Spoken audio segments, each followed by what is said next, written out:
the limitations are mental limitations. They're psychological and emotional limitations about what it is we're allowing ourselves to see about the nature of the universe.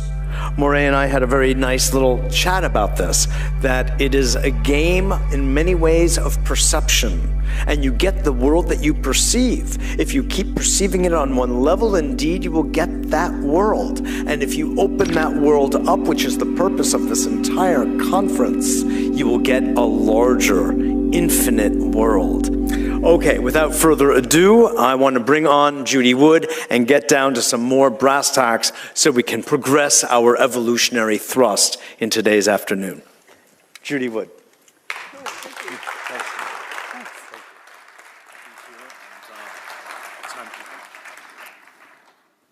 Hello. Well, what makes a scientist? The lab coat? Many folks have said that, well, she's not a scientist, she's not an engineer. Well, what makes an engineer? I have degrees that show it. I have a lot of experience that show that. But a lot of folks need an icon. They need somebody to look the position in order to take it seriously. So I'll go ahead and take these off, or maybe take me more seriously if I wore the coat. There you go. Most people don't realize that this lab coat originally came from, does anyone know? Madison Avenue. They decided that doctors will look more official and authoritative if they wore a white lab coat. Thanks. Well, one thing that does make a scientist is a bag of evidence. This is evidence, and that's what we're going to talk about today. So, where did the towers go? We assume where they went. But did anyone ever stop to think about that question? One thing about evidence is that it's there, it's truth. The evidence is always the truth. Assumptions are where you get off track. So let's start. Once upon a time, there were two buildings, two towers, and then they went away. Well, third tower and a fourth tower. This is all that was left. This is just that yellow corner of that building, and all that was left. To remind you what was there beforehand, and here's just that little corner is all that was left. This is the dawn of a new age. There exists some technology that can make a building of that size go away. It has the ability to direct energy in such a way to disrupt the molecular bonds. It's also, energy is direct as opposed to being kinetic energy. Kinetic energy like a wrecking ball or a missile or something solid. We're going to go through the data and see that you can eliminate about every kind of kinetic energy weapon. And we know this technology exists. The whole world saw it, even though they were told they saw something else. They saw what happened. And this indeed is a technology that can be used for free energy. It doesn't need to be used for evil purposes. Again, that's all that was left, just a story or two of that. And would you believe it, that 14 people survived in there? So what we're going to learn is that the towers didn't burn up, nor did they slam to the ground, but turned into dust in midair. That's not a collapse, that's dust squirting up. Why did so few people see that? Because they were told to see a collapse, maybe? There's three main things that keep people from seeing what's going on. Problem-solving skills, groupthink, peer pressure, and that they're terrified by the implications. We're going to just focus on the problem-solving aspect. If I tell you, the answer is 27, am I right?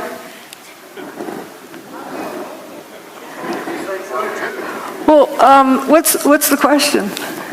What's the problem I'm solving? If you don't know the problem, how do you know if the answer is right or wrong? You first have to define a problem before you can solve it. And it can be referred to as a syntax error because the order matters. Like when doing this math, are you adding those numbers together first or multiplying these first? You'll end up with a different answer depending on how you group them.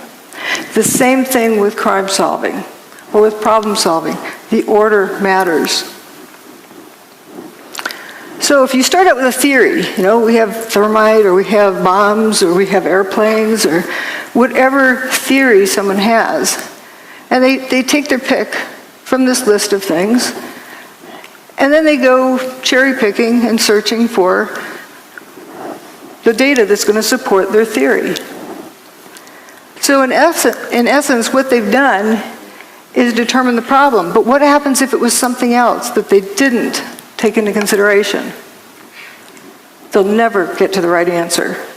And that actually is one of the key things in a cover-up. You get people arguing about guesses, about assumptions about what the problem is, and they never look at the problem. If you don't look at the problem, you can't solve it. So what they're using is a theory to determine what happened. That's the wrong direction. We have to start out with what happened. You collect data, and the data always tells you what happened. And from that, you determine how it happened. But only after you first establish what happened can you determine how it happened.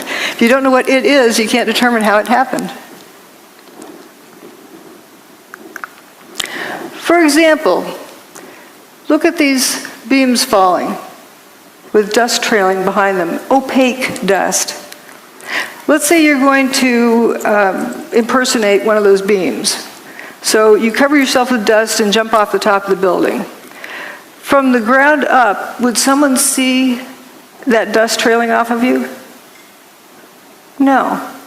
You need more dust. Okay, let's say you get a couple of armloads of flour and eject it out as you're falling. Can you impersonate this? No, that's opaque dust. It initially blocked out all of the sunlight, 100% of the sunlight, so it was pitch black. It's very dense dust. And you come to the realization that these pieces of material are becoming dust. They're frothing up into dust as they fall. And they didn't hit the ground. But if you didn't know that these turn to dust, and you start out with an assumption, you wouldn't get to the right answer, because do you know of anything that could turn a building to dust in midair? Something turned it to dust in midair. So it's important to first determine what happened, then how it happened, and only then who did it or why they did it. But again, we're just going to focus on what happened. The towers didn't slam to the ground. If they had slammed to the ground, there would be over 1 million tons of debris left stacked up in the ground. That didn't happen. Manhattan would have been flooded. Well, as we'll see, the towers were built in the Hudson River with a dike around them. If you slam 1 million tons of debris down onto the dike, you're going to break it. Didn't happen. And if you slammed 1 million tons of debris to the ground, it's going to make a thud. The seismic signals did not reflect that. Those are the 3 biggest issues, but there's a whole lot of others as well. But we'll focus on those initially. The lack of debris, the fact the bathtub wasn't damaged, and the low seismic recordings. There's all sorts of other things, and toasted cars, of course, is one of the favorite things. And then in the second part, I talk about other pieces of information, other data that shows more about what technology is involved. But remember, we first have to establish what happened. Lack of debris. Again, if over 1 million tons of debris slammed the ground, you'd see a pile of debris left over. All right, you go to work on a nice September morning. And there's Tower 1, there's Tower 2, and you work down here in Bankers Trust. So you're going to go into your office there in Bankers Trust, and then you're going to look out the window and see what you can see. Down here, you look out the window. What's it going to look like? That's looking out that window. Air-conditioned office, looking across the street, and whoops, where did the building go? This is right after 9/11. Tower 2 is basically missing. Tower 1 is missing over there. I think everyone would have to agree there's not enough stuff left piled up on the ground. So again, we were looking out there. Now we're going to look the other direction. And this main body goes missing. Just the north wing is left. The building just went missing. That's building 4. It was a 9-story building.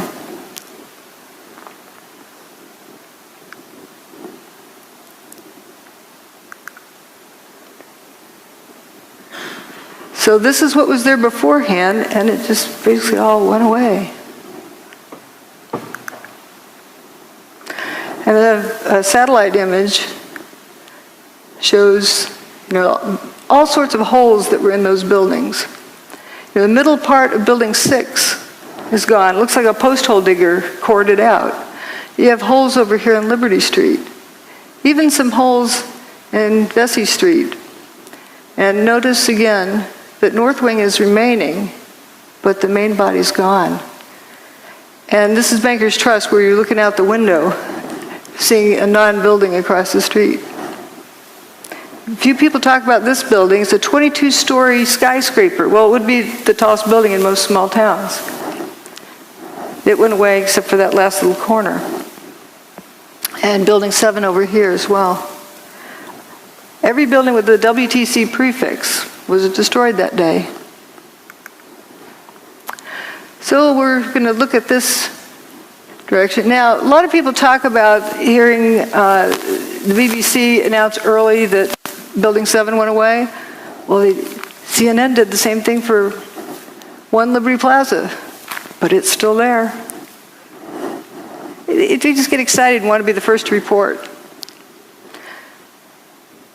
And we're going to go down and look on the ground and see what it looks like down in here. Looking at the front door of Tower 1.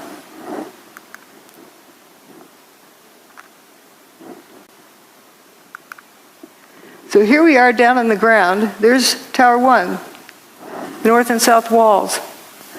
Ambulance that was parked in front of the front door of Tower 1. It doesn't look clobbered by anything. This picture, I believe, was taken on 9/11, later in the day. I don't see any big steel beams on the ground. There's aluminum cladding. The towers were built with steel columns on the outside that were covered with aluminum cladding. And you see the aluminum cladding. The ambulance looks pretty good. This was the day after 9/11. Peter Jennings in the studio. I don't know if you heard a little earlier me raise this question, which was actually raised by ABC's Jackie Judd, as we look at these areas down below and the video of where the towers used to stand and where is all the rubble gone. And have you been able to, is there any way you can answer that question? I'm sorry, Peter, I didn't get the question. Okay, I apologize. Jackie Judd and several other people keep asking us, when you look at where the towers used to stand, there is surprisingly so little rubble. Where did all the rubble go? It's a very good question, Peter, and I have asked some people who've been doing some of the rescue and recovery work this morning. If you look behind me, you can see the very remains, the skeletal remains of the World Trade Center. And one volunteer, Robert Gerlinski, explained to me the reason there's so little rubble is that all of it simply fell down into the ground and was pulverized, evaporated. This is vital information. I really feel for George Stephanopoulos. He's got this job telling the world what's going on there, and that's the best he could do. And we humans tend to keep asking questions until we're given an answer. We don't stop to think if the answer makes sense.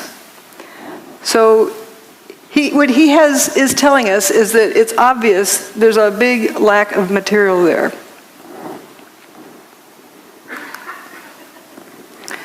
And here's an elevation map of what was left. And you see building 4 went missing, the holes in building 6.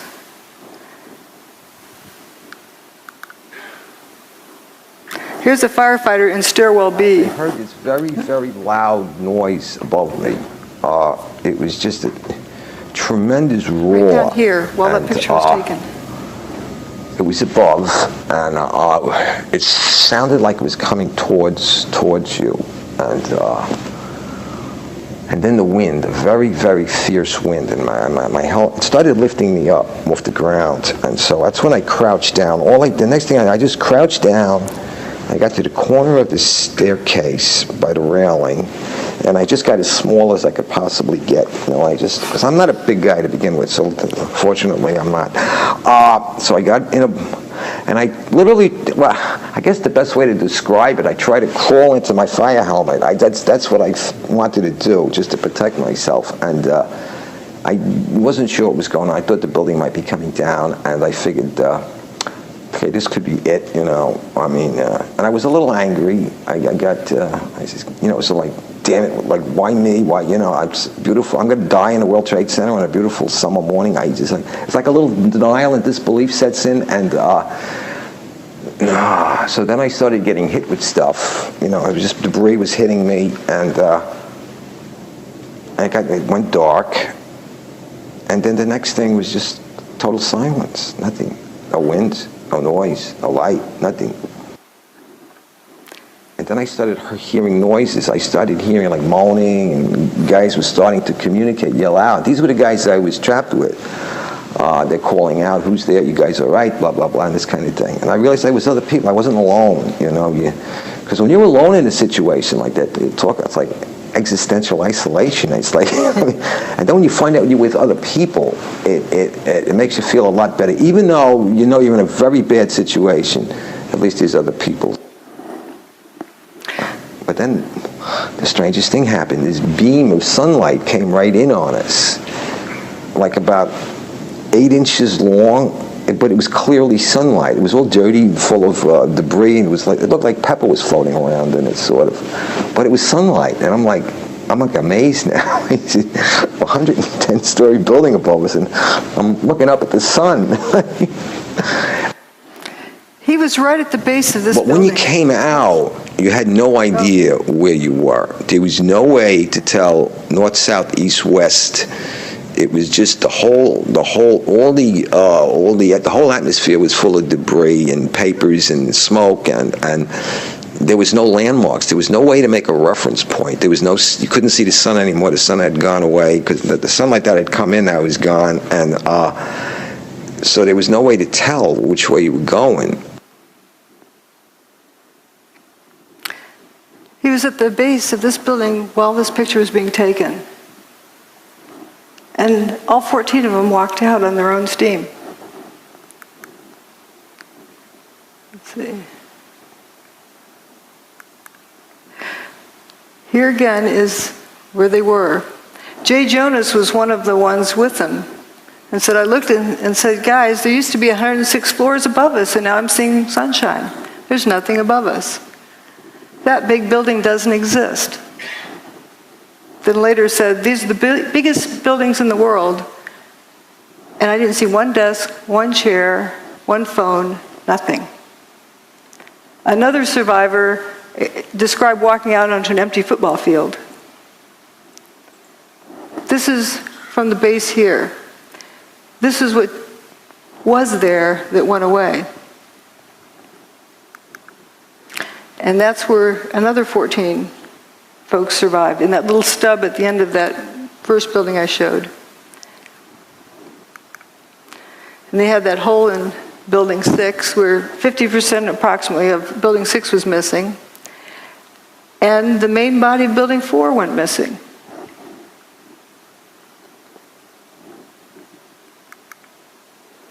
Every time a floor hit another floor, it would not only make a noise, but it would cause tremendous vibration. So we're being bounced up and down off the floor, hearing this collapse coming closer and closer. Mickey Cross was caught on the second floor. My helmet started flying off my head. I had forgotten to snap my helmet. So I grabbed my helmet. I guess instinctually I just pulled myself down the corner. The collapse of the North Tower created a massive rush of air. I was blown down 6 stories down to the first floor, and all I can remember while I was being blown down was, oh my God, oh my God, oh my God. There wasn't any time to think about anything. The 110-story tower disintegrated in just 10 seconds.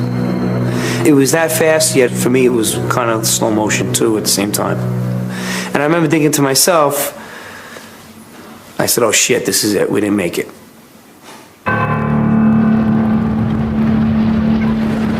Faced with what seemed like certain death, the trapped firemen thought their last thoughts and prepared to die. In those 10 seconds, I was like, well, I'm 33. What have I done with my life? Worked almost all the time. My wife is going to, be a widow now. And I pretty much saw myself. Pretty much saw my funeral. I saw everybody at the wake at my funeral, and my parents and family there. You think about everything I guess that you haven't done in your life, and you realize that, is this it? Are you going to make it out of here? And I was just too young, and I have too much more to do with my life than for this to be it. I thought I was going to be dead in a few seconds, and I remember feeling, I hope this is fast, because I had a fear of being trapped, like say with a broken back or severely injured, and still being conscious and alive. It was strange, but I was at peace when the collapse actually started. I said, all right, whatever's going to happen now is going to happen, and I hope it doesn't hurt too much, but the fear was gone. The collapse of the North Tower killed over 1,300 people trapped inside the building. But some of the concrete walls encasing Stairway B had remained intact, and enclosed within them, 14 people were still alive. As they opened their eyes, it seemed as if a miracle had happened. I could hear Mike. I could hear him groaning. I could hear him called out to me. I called out to him, so I knew he was alive. From the neck up, I seemed okay, but everything else was just like pins and needles. I was slapping my leg with I'm watching my arm hit my leg, but I can't feel it. I had my flashlight on my side, and I looked at my hands and looked at myself to see if I was bleeding or anything anywhere. When he heard noises around him, Captain J. Jonas realized he too had somehow survived the disaster. I wanted to know who was still alive. And I started calling them out by name. All of the people in their group survived. That's a nice happy ending. But the descriptions they gave were not of a building falling on top of them, were not of bombs exploding around them. It wasn't high heat. They didn't get cooked. They didn't get squashed. The building just turned to dust above them. So we're going to look now at what was left. If we go down below the ground in that corner, well, here's what it looked like. The building indeed, the main body went missing, just like it was sliced off there.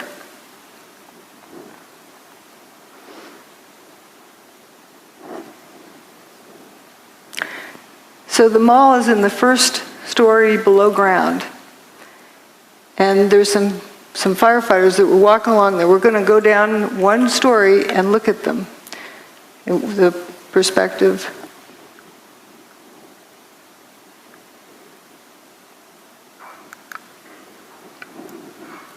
Here they are.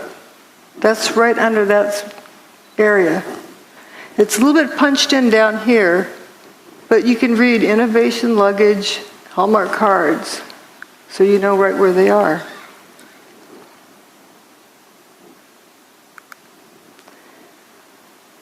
So now we're going to go a couple of stories below that to the loading docks. And it's right below there is where they're walking, but the loading docks look from up above. And it's painted purple under Building 5, so you know where you are, and then green under Building 4. So it's color-coded so the delivery trucks know where to unload.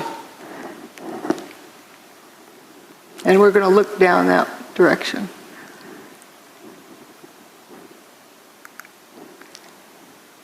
Just after 9/11. Listen to the echo in this audio clip.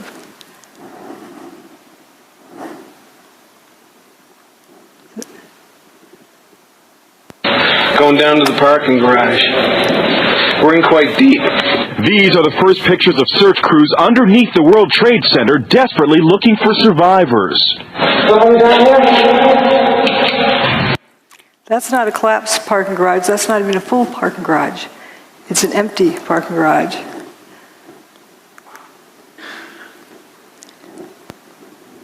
And we had this left. You can see remains of Tower 1. Stairwell B where those guys survived, and it's all at ground level. There was a lot of dirt brought in. We were able to move 120 dump trucks out of the city last night, which will give you a sense of the work that was done overnight. So some of the debris has already been removed. More of it is being removed, and it'll be done by barge all throughout the day today. Did you think it was going to get cleaned up in one day? Again, here's the ambulance picture and all that was left. Where's the debris of 1 million tons of building? One of the other survivors said this. You know, we kept telling him we're in third floor, fourth floor, stairwell B, North Tower. Where are you? North Tower, stairwell B. Where are you? Stairwell B, North. Don't you know where North Tower is? They didn't know where the North Tower was because there's nothing left.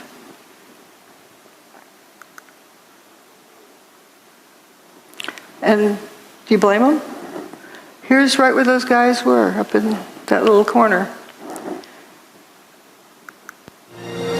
Hundreds more firemen were now arriving at the disaster area, but Captain J. Jonas's Mayday messages were still not getting through.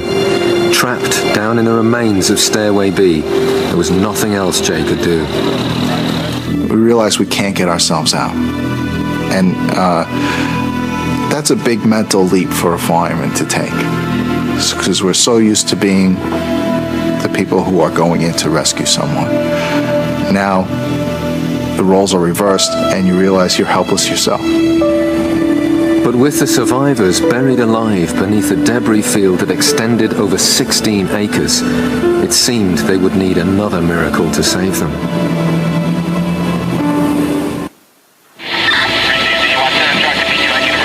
It was midday on 9/11, and in the chaos and confusion, Captain J. Jonas's Mayday messages were still not being received. The firemen had no idea there was a pocket of survivors nearby. Then Jay again tries to make radio contact. Unexpectedly, this time his call is picked up. One of the officers coordinating rescue operations is Chief Nick Visconti. He responds to J. Jonas's Mayday call. Operation to lattice 6. All units stand by. Operation to lattice 6. I got a radio transmission from Nick Visconti. I heard operations post to lattice 6. Operations post to lattice 6. This is Jay, where are you? Okay, 10-4. North Tower, stairwell B is in boy on the second floor. But the location Jay gave was unbelievable to them. The North Tower no longer existed. They asked for his location again. He asked me that a couple times, and one time he asked me that. Somebody else got on the radio and said, "Where's the North Tower?" I remember somebody saying it, "Where's the North Tower?" on the radio. And I said, "Oh shit." I says, it's not good.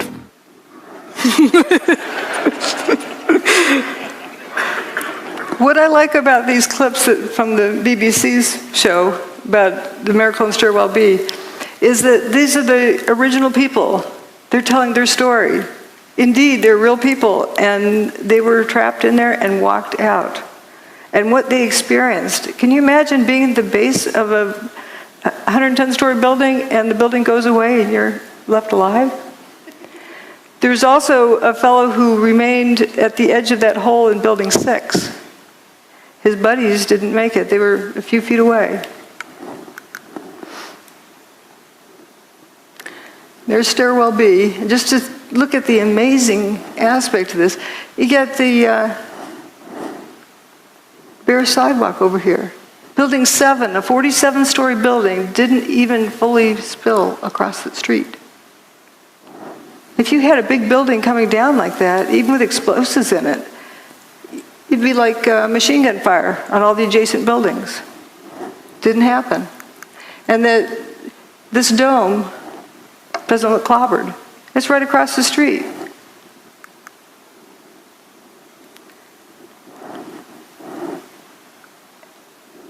You don't see that debris piled up on the ground. This is right at ground level. So now we're going to talk about the bathtub. I don't know what the lighting is. If the building crashed to the ground, Manhattan would have been flooded because that dike around the bathtub would have been ruptured.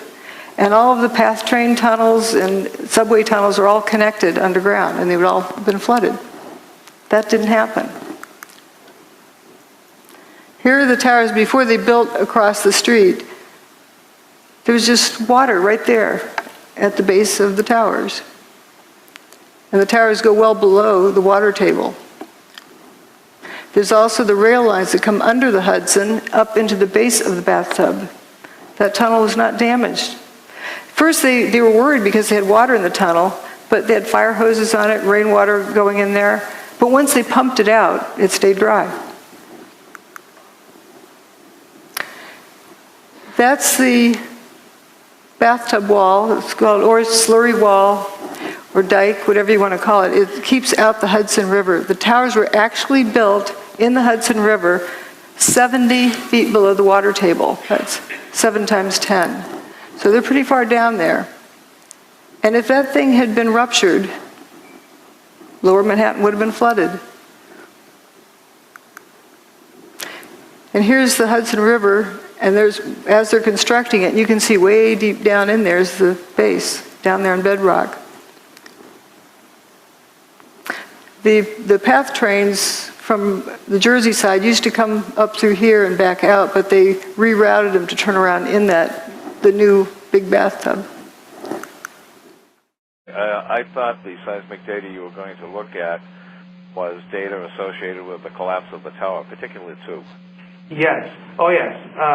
We did look. Obviously, we've looked at all of the seismic signals. The main focus of that was to establish the timing of the various events, and if any, again, using it also to see if there were any events that we could not explain other than it being the collapse of the towers and the World Trade Center 7. The signal strength due to the collapse of the towers were not of any magnitude that was seismically significant from an earthquake design standpoint, or from the design or failure of a structural component, or of, I would say, a piping system that might be used in a structure. So there wasn't anything that gave us pause in terms of that being a significant seismic event to have ruptured the pipeline. This was a meeting that NIST had to determine what happened to Building 7. So they're wondering if there's any pipelines that went through the bathtub over to Building 7. And he said it wasn't seismically significant enough to have ruptured a pipeline to cause any damage. You have 2 buildings, 500,000 tons each, slamming to the ground, and it's not a seismically significant event. And the bathtub's fine at the end of the day. Tower 1's base is right here, down the bedrock. There's the old parking garage, after they cleaned it out. And if the buildings had slammed to the ground, the seismic signal would have shown it. Didn't happen. Michael Ober said, I don't remember the sound of the building hitting the ground. Somebody told me it was measured on the Richter scale. I don't know how true that is. If the building's hitting the ground that hard, why do I not remember the sound of it? It's amazing. And somebody who worked in the 27th floor decided to go home because he wasn't going to get anything done that day. Went down to the ferry terminal, the south end of the island, and some idiot, they thought, came running up and said, the tower just collapsed. And that's ridiculous. They didn't hear it. They didn't feel it. When they walked past the tower, it looked like it was in good shape. Well, I think I know why it didn't make a sound. That part of the building doesn't make a thud when it hits. Dust gradually settles, and that's a lot of dust. This is an earthquake that happened earlier that year, in January of 2001, in Manhattan. So we know that the bedrock that the tower sat on can carry a seismic signal. But here's what Tower 1, the signal it made. Notice the difference in the quality. This is very high frequency. The lines are very closely spaced compared to this. Also, it has this, I call it the snout leading up to the big signal. It has that leading portion, which is the primary wave. The P wave arrives first, and then the secondary wave arrives. This is neither a P wave or an S wave. This is only a surface wave. P wave and S wave travels through the Earth.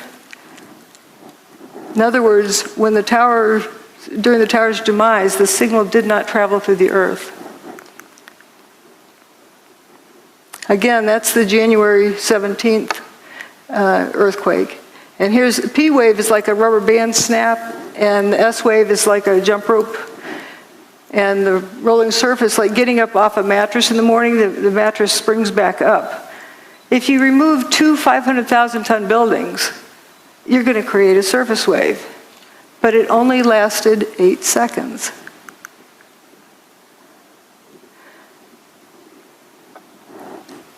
You know it takes 9.5 seconds to throw a bowling ball off the roof of the towers and have it hit the ground?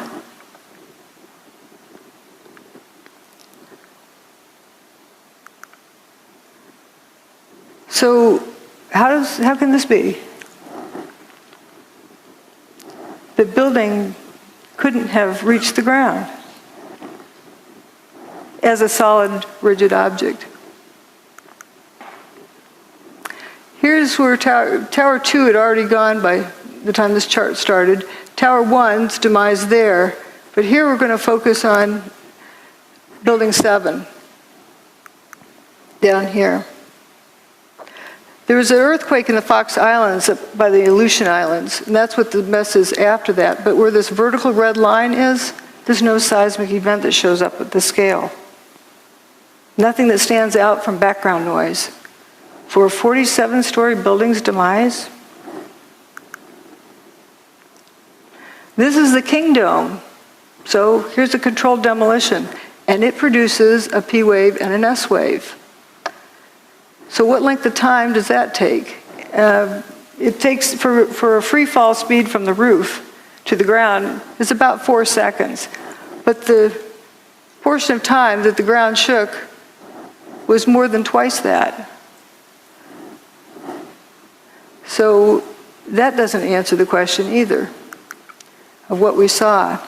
And with Building 7, what is very telling is that they calculated when the P wave and the S wave should have arrived because they could not pick it out from background noise. They couldn't even pick out where the surface wave arrived at one of these stations. So there's 5 different stations reporting, and they had to calculate when the S wave and P wave would have arrived, and it was not there. The signal did not travel through the Earth. So if we have Seattle King Dome, we're going to look at things relative to that. That made a 2.3 on the Richter scale when it was blown up by controlled demolition. And we have these two towers. Let's say for Tower 2 is the first to go. So if we turn it to dust, all but the bottom 16 stories, and then drop a 16-story building to the ground, we record approximately the same seismic signal as what was recorded on 9/11. Just pretend this rest doesn't exist. And for Tower 2, if you turn it into dust above the 20th story and just drop a 20-story building to the ground, you get the seismic signal that was recorded. And for Building 7, it's all but the bottom 2.5 stories. Where's the rest of the building? Makes it 0.6 on the Richter scale. That's like a jackhammer. It should have sounded like it was raining dump trucks. You know, big dump trucks go down the road, they wake you up at night because they vibrate the ground. So we've talked about these three things. Now we're going to talk about dustification and lather. You'll notice I use a unique language. If you don't know what the phenomenon is, and you use the name of a known phenomenon, that's wrong. You're misleading the direction the information is going in. You're calling something like fire when it's not fire. That's why I use the word fumes, because if you use smoke, you're assuming the cause to be fire. If you don't know what the phenomenon is, better not use a name of a known phenomenon. Well, what happened to these buildings? That's a phenomenon we've never seen before. It needs a new name. I call it dustification. The buildings turn to dust. It's not a difficult word to remember either. And often I use names of food, you know, like Cheetos or something like that. You're not going to confuse this with food. It's better than using characteristic 493-7A. You're not going to remember that. But we're going to talk about dustification. As we talked about before, this is turning to dust as it falls. People often see these squirts ahead of the collapse wave. But what was that? If it's bombs, you'd see a flash and you'd see a whole lot more of them. But if you have the whole building turning to dust as it comes apart, what about the water tanks that are distributed throughout the building? They're going to get weaker and weaker as they're dissolving until they suddenly give way. And I'm tempted to believe that might indeed be what that is. We don't know. But if you got that whole building down on the ground in like 8 seconds, well, let's say 9.5 seconds just to give it some extra, it would have to be squirting out here at the base at a minimum of Mach 1.5. The air from the middle to get to the outside is like Mach 2.5. For sure, all of the adjacent buildings should look like they were machine gun fired. That's a lot of stuff to squirt out of the way. And that's assuming the building took, 9.5 seconds to come to the ground.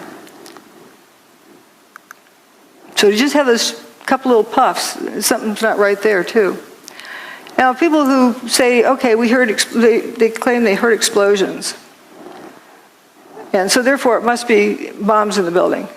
They're starting with assuming what did it, and then going back to assuming what problem they're solving, instead of determining first what happened. Well, if you recall, blasting zone ahead, turn off cell phones and two-way radios just in case it triggers something. How are you going to get everyone to unknowingly turn off all their cell phones in southern Manhattan for weeks ahead while they prepare the site? But there were sounds of explosions. Bombs go boom, but not everything that goes boom is a bomb. Think of putting an egg in your microwave oven. Turns out there's a lot of folks who talked about these Scott packs exploding at ground level, sitting on the fire trucks. There's a lot of testimony here. We don't need to go over it, but there's various firefighters who talked about hearing these Scott tanks exploding. Now this is slow motion of Tower 1 coming apart. And you notice this, there'll be some column that starts falling down this corner.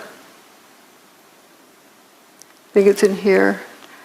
And we're going to follow it down and watch how it just turns to dust completely.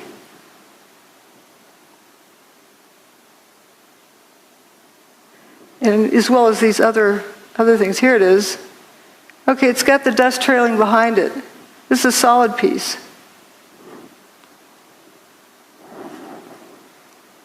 It's like ice cream melting. It's going away.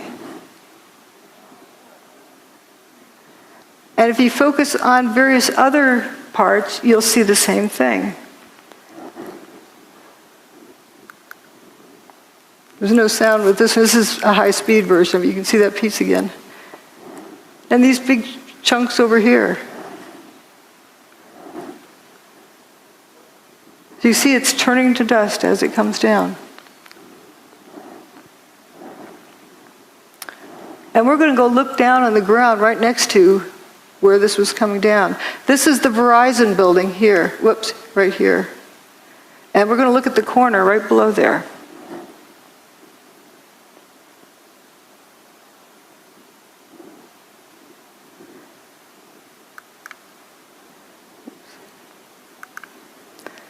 That's the Verizon building right there. This is that intersection where that material was falling. Right after everything's settled, these people who were hiding come out of their hiding places. And they're probably in awe. There's, no building here. You can see sky.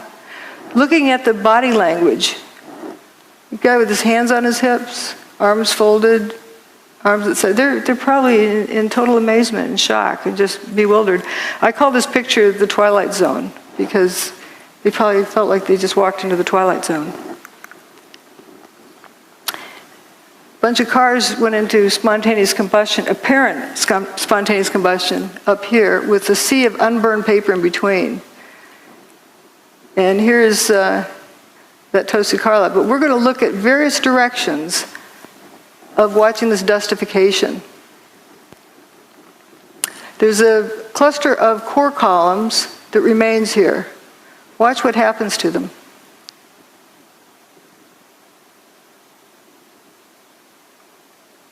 They just faint.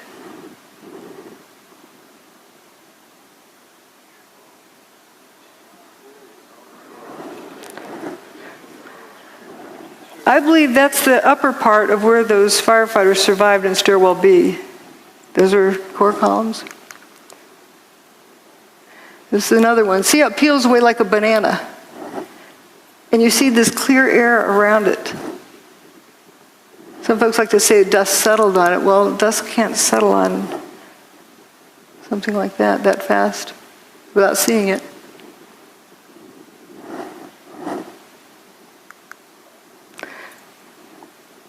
And there's from across the river, you can see those two. And then there's a sequence from the northern view.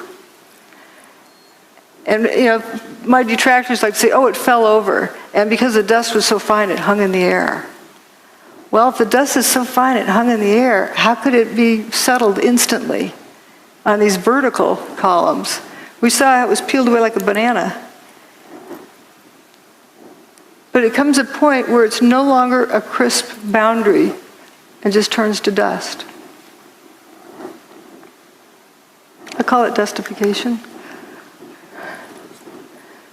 I mean, where have we seen it before?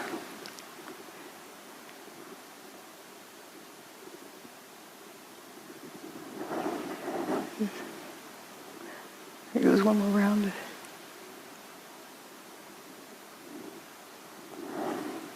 But you're told to see a collapse, so you tune that out. You can see all of this just frothing up into dust. That part.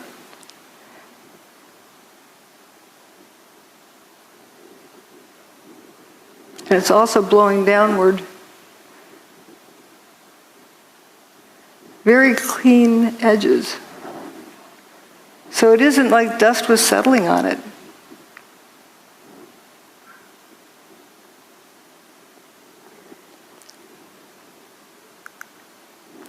And another part of it, this is further up than this image, because this is coming down close to this building. But notice there's some chunks that go missing. And notice the dust kind of squirting out the ends of those pieces. You can see it trailing. Is there a reason why you didn't hear a thud when it hit? Lather is a term I use when it looked like another unique behavior pattern, but I think lather is just the part doing the same thing that this is doing, but doing it in place.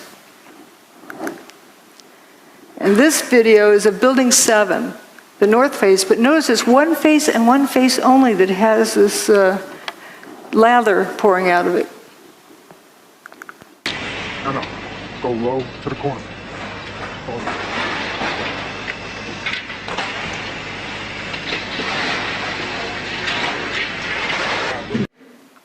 Notice it's spiraling around. And if it was smoke from a fire and it really needed to get out, why isn't it coming out these windows? If there's a traffic jam, why does it take the path of least resistance? The wind that day was 7 or 8 miles an hour. No. Go low to the corner. Hold on.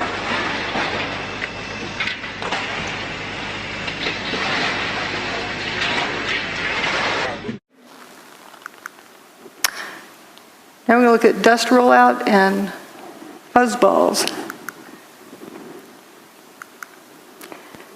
This wall of dust is pouring down the street. It was chasing people, and it overtook them. Didn't cook them. Just left them covered with dust. I like these abrupt lines. Like you can see where this other fellow's tie was tucked in there. He was just covered. He didn't get cooked. The dust went a certain distance and then went up. Another bizarre thing. Again, it's important just to take in all of the data, and it starts telling you the story of what happened. Let the evidence tell you the story instead of forcing it to go a particular direction. And I wouldn't have seen this before, that just all particular distance then goes up. There's a video filmed by Bob and Bree, who had an apartment up here. Bless them for saving this video and then sharing it with the world. This is an image from there, and the dust doesn't quite touch their window, and it goes up.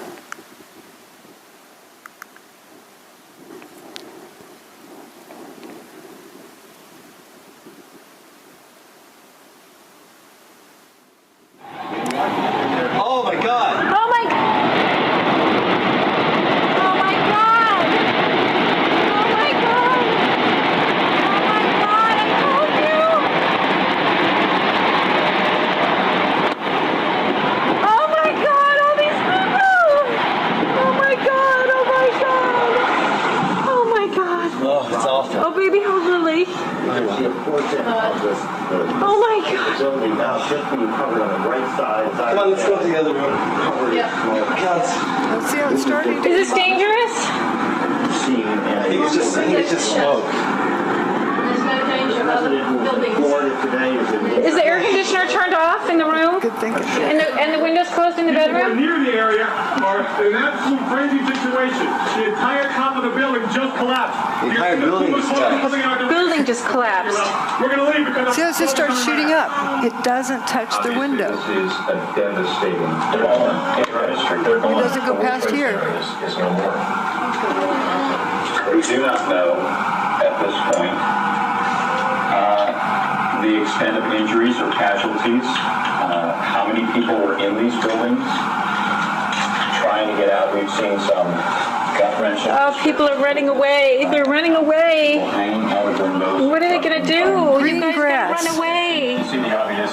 That grass stayed green the whole time. All right, let's go to ABC News right now. I think it's going to be blown away from us. No, it's the wind is being blown away. Horrific, incredible, not to be believed. It just came that particular distance, but it went up. Over just a few minutes ago, within the last minute actually, the second Twin Tower collapsed.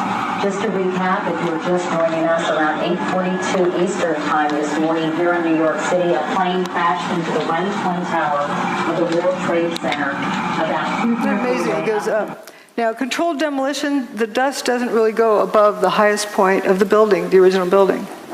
But this went up and blocked out all the sunlight for a few minutes. And it went up and continued going up. And continued going up for months and years. Wet tire tracks, they wet it down, they're misting it from up here. But what's this? Wet dirt. All right, fuzzballs. Notice how clear the air is from here on up. But down at the bottom is a thick haze. And you'll notice from the time on the clock that it's only 15 minutes after the South Tower went away. And this is 15 minutes before the North Tower went away. How could that fine of dust have landed in that short of time? It's fallen out of the air because it's clear. And there's several other pictures that indicate this, that it was coarse dust that landed and then became fine dust and began rising up, like it kept breaking down. Toasted cars, we got to get to the toasted cars. I say they're toast, they're history. I can't say they're burnt because I don't know that. But they're toast. I just decided to use that word to say something happened, messed them up. You can't fix it, you got to get a new one. It's history. This is a police car found on FDR Drive. I don't know how it got to, I don't know where it was toasted. There were some that were witnessed as being toasted on FDR Drive. But this one is quite interesting in that it has an abrupt, toasted, not toasted. Like it's like it's on the showroom floor. It just had a new wax job back there. What abruptly stops? A real fire, a regular fire, doesn't do that. It would be lapping around the corner. Also, why aren't the lights melted? And you have the circular spot on the other side. Gas tank is still, fine. This is where all the toasted cars we're seeing that I'm aware of, as well as the toasted car lot. And the ones we were looking at were down here. And an emergency medical person said you could tell it was hot at the Trade Center because you could feel the heat from the bridge. But paper wasn't burning down here. How could somebody over here, 3/4 miles away, feel heat? Something that they perceived as heat. You said you saw melted tour buses, melted cars? The cars that were right down there, it was just unbelievable. They were twisted and melted into nothing. The debris is just unbelievable. And then you can see fire trucks and police vehicles that were down there early that all their windows, the windshields are completely blown out must have been from when debris dropped. But even more jarring, I think, is this scene right here. Look at these two cars placed on top of one another. I think when you think about the impact that these planes must have had, it's hard to visualize. I don't know what to say. Because everything melted. But here, at least you have some remnants. You have literally an engine that is melded together with other parts of the car. Moving over, you've got another car they moved here. It looks like it's been through a war. You can see the papers, all the burned out papers from the building. You see the soot and the dirt, and it just shows you how devastating this blast was. Look across the street there. You've got a Con Ed truck that some of the Con Ed people now looking at, examining, trying to figure out which truck that actually was. But that truck too, in terrible shape. So while many of the items, the steel was literally melted.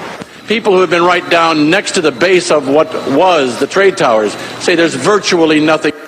Yes, we'll stop here on this toasted bus picture. And realize there's no burnt marks, no scorch marks. The toasted bus. But yeah, these poor reporters, they're doing the best they can. Remember, the evidence is the truth that a theory must mimic if a theory is correct.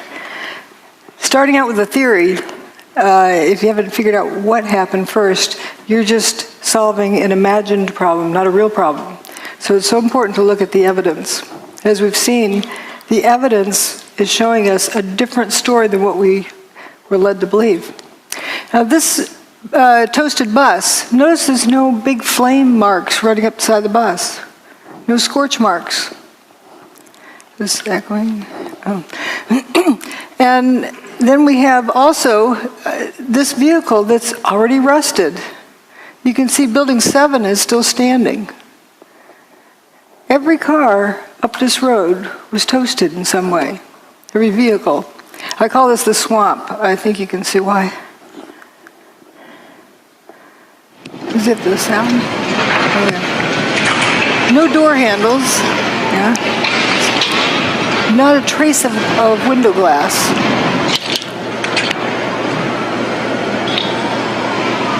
Just gone. Go, let's go. Go. 3, 2. Oh, man. But more debris falling from a nearby building, the World Trade Center. We're at West Broadway and Barclay. Very difficult to breathe here, but look around. This must have been ground zero where this thing blew up. Car after car after car. Buses completely obliterated and burned straight down to the steel. Behind me. He was describing it the best he could. Here's more of that street. And notice no door handles. Now that in itself isn't surprising, but we're just noticing the patterns. It seems that door latches, trunk lid latch, this door, door latches and door handles were completely gone. Also, this looks like it was sandblasted, ready for a new paint job. Not a trace of window glass left in that. And that's what seems to be a trend with the toasted vehicles. Something happens to the engine compartment too, like this one down here. And notice again this distinct, abrupt line between different parts of the car.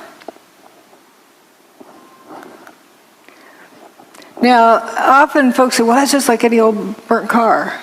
Here are burnt cars up at the top. Notice these rings of burn marks around it.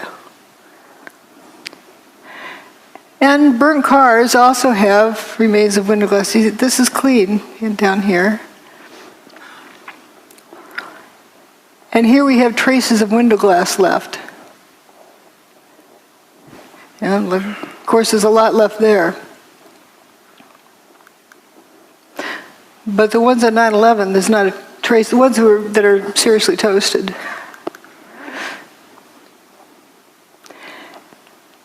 Doesn't look at all. These are uniform colors, like they've been sandblasted, ready for a new paint job. And the insides are completely toasted. I think they threw this stuff in afterwards. But the stuffing is still partly here in the burnout car.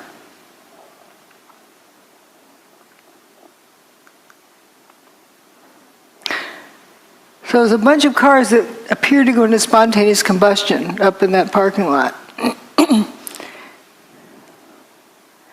And we have various views of that. And my detractors often say, well, the cars were towed. They were burned elsewhere and were just towed through junkers. But we have photos of them before, during, and after. Now, here's the toasted car. See how it looks like there's flame coming out of them, but the sea of unburned paper in between. The building's over here, the towers. And here again is tower still standing. And there's the untoasted cars. They're not even been toasted yet.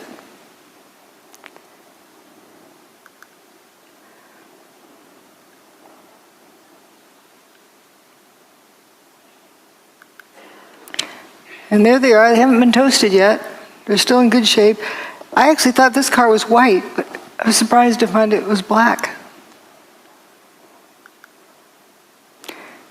And here, it's still in good shape. People are evacuating. Here it is after it's been toasted. You can't tell it was a black car. Just all in a line, they just went poof. Weird fires. I can't call them a fire because there's weird things with them, like paper not burning. This is where I call the swamp. Toasted cars all along through there.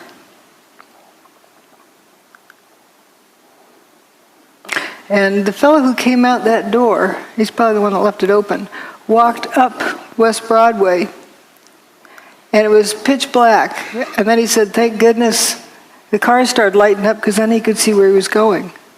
He walked out of there up to intersection C and turned over towards D. And intersections along there, the paper's not burning. Here's the firefighters going for a lunch break.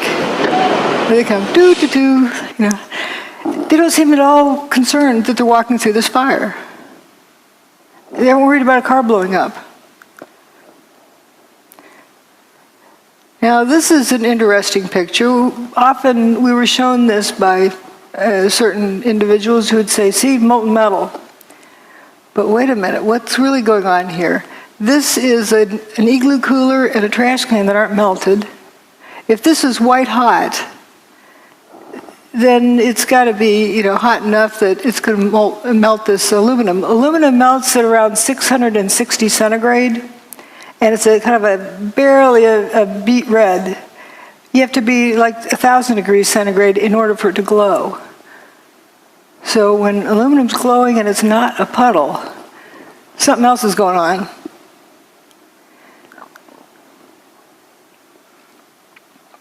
So we're told about pools of molten metal. Well, that's paper, not burned.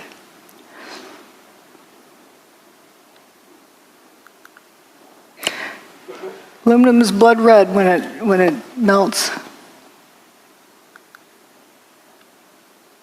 Whoops. I don't know what that is.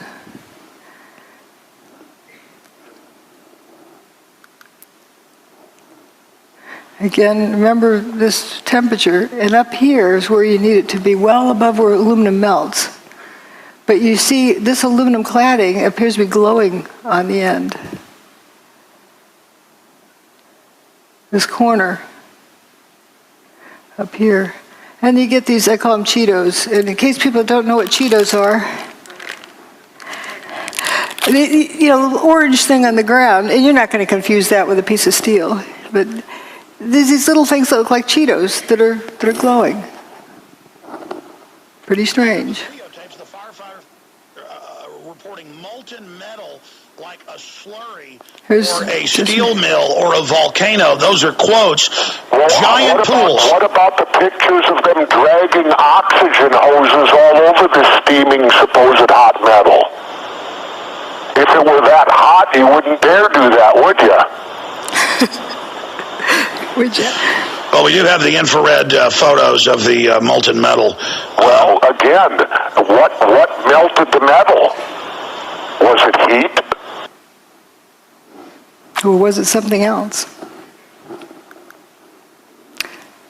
Here on this thermal map that is so often quoted, point E is right next to where building 3 had been. Here's point E. According to the measurement there, it's supposed to be 819 Fahrenheit. That's above 212, where water boils. This guy doesn't look like a boiled chicken. Yeah, how hot can that be? So the color in that map meant something else. It wasn't temperature. And nice bushy trees didn't melt, or didn't burn, neither did the paper in the street. But what happened to these vehicles? What happened to his engine? And where that firefighter walked up the street and turned the corner, here's right where he turned the corner. Again, you have these Cheetos on the ground, whatever they are. What's strange is the fire on the side of the van in front. And again, it was a different contrast. You can see it's just on the side of the van. What's burning?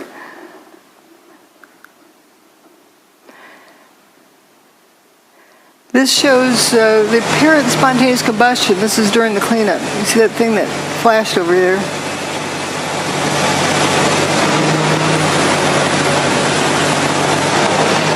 I think there's another slow motion clip of it. We'll see it over here somewhere. Oh, there it goes. Just apparent spontaneous combustion.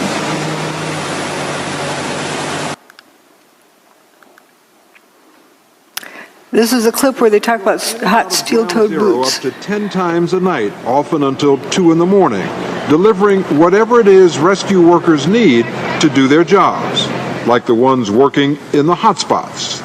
Steel-toed boots is one of the biggest things. Steel-toed boots? Steel-toed boots. Out still on the rubble, it's still, I believe, 1,100 degrees. The guys' boots just melt within a few hours, and they're burning their feet. That story was repeated again and again and again. People assumed it was proof that it was hot. When my steel oven melts, the turkey inside is more than well done. So how can you have steel-toed boots melting and there's no reports of burned feet? How I hear that is the boots were coming apart. They're disintegrating. Someone suggested it was because of heat, and people just ran with that story. It was the best, the only answer they got to the question, so they ran with it. But something was likely happening to those boots coming apart. But you can't walk around on a barbecue grill without burning, if it's that temperature. Mayor Giuliani. There were fires of 2,000 degrees Fahrenheit below the ground. I could be standing here and you could be standing there, and I could be describing to you, Governor, the site, and then a fire would break out in between us. And it was just by luck or the design of God that we weren't killed. He was standing on 2,000 degree temperature pile? He doesn't mean to be sounding like an idiot. He was describing something that he experienced, and that was the best explanation he could give. Apparent spontaneous combustion. So here we are, down to the rolled up carpets. We'll see why I call it that. At the end of the day, you have these straight soldiers here. If you have buckling from overload, doesn't it bend over? Doesn't it bend around the horizontal axis? Why is everything straight? If you overload these outer columns, they're going to bend. If you mash something down real hard, it's going to bow out. Yet what we have, instead of having it bend over, is curling around the vertical axis. Here's a cluster of 3 columns. And this lasagna noodle, see, you can't confuse that with a piece of food, but it emphasizes the fact that this isn't loading that does this. Something else happened to this. This is straight, it curled around the vertical axis, not the horizontal axis. How do you get something to bend more than 180 degrees and not even crack? It's a smooth bend, and it splits at the seams. This is a very interesting one. I'd like to have somebody, an engineer who claims that that's normal, draw me a free body diagram and show me the loading to put on that beam to make it do that. It's not like a rubber band that recoils. If it's hot and it's flowing, it doesn't have the strength to recoil. So how do you explain this crinkling up, like curling ribbon? Now that's what buckled beams look like. They don't do that. You see through holes there. It just happened that one place. This was found in Banker's Trust. Banker's Trust was determined to have not had any fires in it. So we're going to begin the proof of concept. Okay, here's what we found at the World Trade Center. And here's something that John Hutchison bent. It's molybdenum. It's not cracked in the corners either. Smooth curling. When I first contacted John Hutchison, I sent him this picture and said, does your neighborhood ever get to looking like this? Because you have this toasted vehicle here, and the one in front is parked in the right place, but it's just got the tires in the wrong direction. It's not oriented correctly. And notice all the marble around the doorway is gone. The rest of the building, there's no stab wounds in the building, no big beams went flying through. Another weird thing is the window glass. Sometimes just the outer pane's broken. The rock doesn't do that. Evidence of levitation. So power came down, I was across the street, and I picked up the camera just out of habit. And something in the back of my mind said, run, run, run. And never in 20 years of shooting in New York have I run from an assignment. But something in the back of my head just said, run. And as I hit the corner of Liberty Street, it was almost being picked up by a tornado, almost being picked up by a wave. It was like being picked up. That black cloud. That black cloud had substance. It was like night, but it had a solid feel to it. It was like gravel, hot gravel, and just picked me up and tossed me about a block. At one second I was running, and the next second I was airborne. And I lost my glasses, I lost my cell phone, I lost my pager, but managed to hold on to both cameras. But it threw you for a block?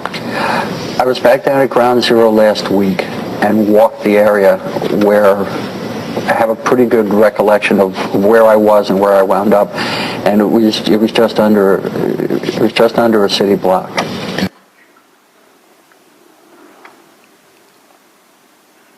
It was this blast of warm air. It wasn't hot. It was warm. And it picked me up and threw me up against the wall of the building. You were picked up off the ground. Physically picked up off the ground. I remember an explosion. At that point, I got knocked out. I don't remember anything. Then I got up, and I looked out the window because the windows exploded, and the street below caved in.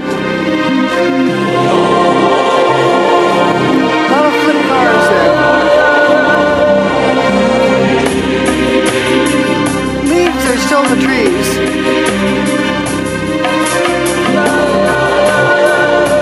This is in good shape, but upside down. The cars appear to be either flipped or toasted. Now, let's consider something else here. John Hutchison's work, he's got water drifting up, levitation of water. Now we'll come back and talk about the weather. We need to talk about the weather, right? Someone thought it was a nice, beautiful day. Well, it was right directly above Manhattan, but not a few miles off the East Coast. See, it's as nice as can be. Here's Geraldo Rivera, who's chased out hurricanes for 40 years. Have been so attracted over the years to hurricane coverage, but there's risk involved. There is, the peril of not knowing what's going to happen, that adventure, and it's pitting yourself against an enemy. It's like war, only no one is shooting at you specifically. That's what the allure. But there is an area storm that the juices don't flow, and you look and check it out. Look at that. Remember that? When that? I watched that live. That may be a store on YouTube. You got to get up close and personal. And this was Hurricane Ike, I think. That was recent. That was wasn't this Rita? You would know. You know what? I think it was Rita. Rita in Galveston, Texas. Yeah, Galveston. And obviously Katrina before that changed so many of our histories. It was so traumatic. And it's one funny thing I think of if only a hurricane had come on 9/11. Remember, they didn't know how to use instruments, the terrorists. They took off in Boston, and they literally, after they took over the aircraft, they steered by line of sight. And it was that crystal clear September day. Sure was. Beautiful. And if it were only one of these weather days, history would have been rewritten. And I think about that a lot now, and especially this time of year. So where the peak of hurricanes is. Yeah. This was just 2 years ago. Well, I don't know about that. Here again, you're asking us to deal with a fact I'm not aware of. I never heard about flames or fumes. Fumes coming out of a building. I'll tell you what, let me go to Steve in Florida. Steve in Florida, you're on the air. Go ahead, please, with Dr. Judy Wood. Hi, Joy. Thank you for taking my call. Am I loud and clear? Yeah, you are. Go ahead. Judy, you have misrepresented the facts concerning Hurricane Aaron. I live here in hurricane country, Florida. I track all the hurricanes. Aaron hit Corpus Christi, Texas, 15 August 2007. Your opinion concerning 911 are not consistent with the facts provided on 911 ripple effect, last man out, Richard Gage's blueprint for truth, loose change final cut, Zero, an investigation into 911, and many other video documentaries. I don't know what planet you come from. Okay.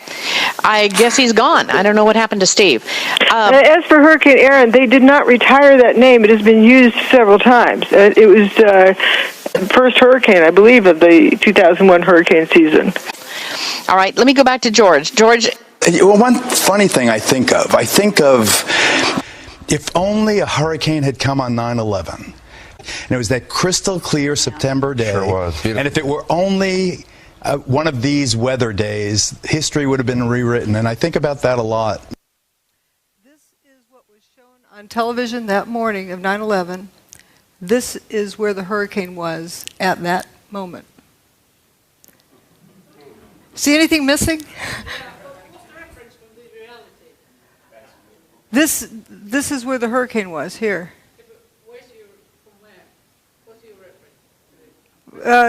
The satellite, the National Hurricane Center satellite images.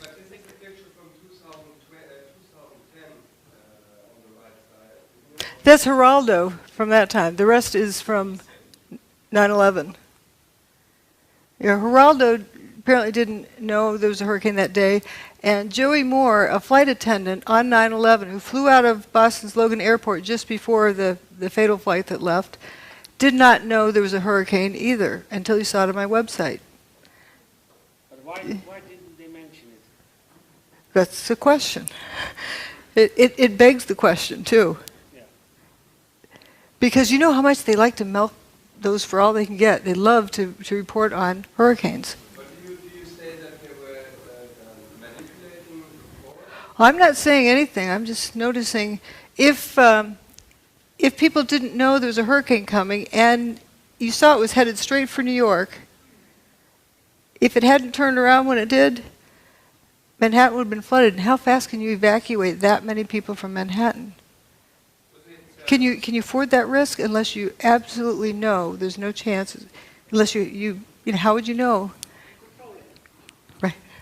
Was it reported on any other media, such as whatever the shipping forecast would be? It is. It does show up the National Hurricane Center's, text forecasts, but they were very played down. They weren't shown on the media. People were not aware that there was a hurricane there. It just seems,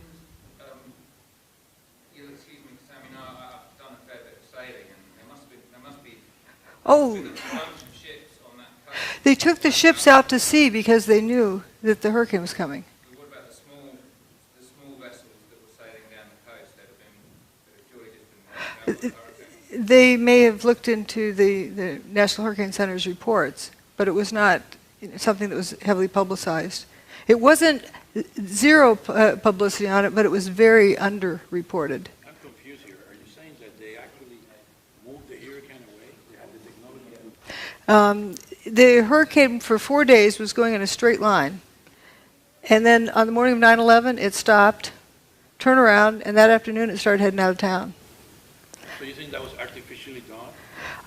I'm just reporting what the evidence is. I don't want to guess, but I can say that if they didn't know it for 100% sure that it was going to turn around, if there's any question, why weren't people told to evacuate? Just in case. Oh, because the people at the tower were told to evacuate because of the hurricane? No. Nobody was told to evacuate because of the hurricane. That's the puzzle, that nobody was really told about the hurricane being there. It just happened to be there and then turned around and left quietly. We were told this is nice, wonderful September day. But it could have been used. Judy, as a suggestion, might I suggest that it would help audiences such as like me and myself, and this is completely surprising information, astonishing information, but to have a kind of secondary source of confirmation. National Hurricane Center. I've got all of the references in my book, and this is that satellite image of the hurricane is from the National Hurricane Center. You can download it yourself.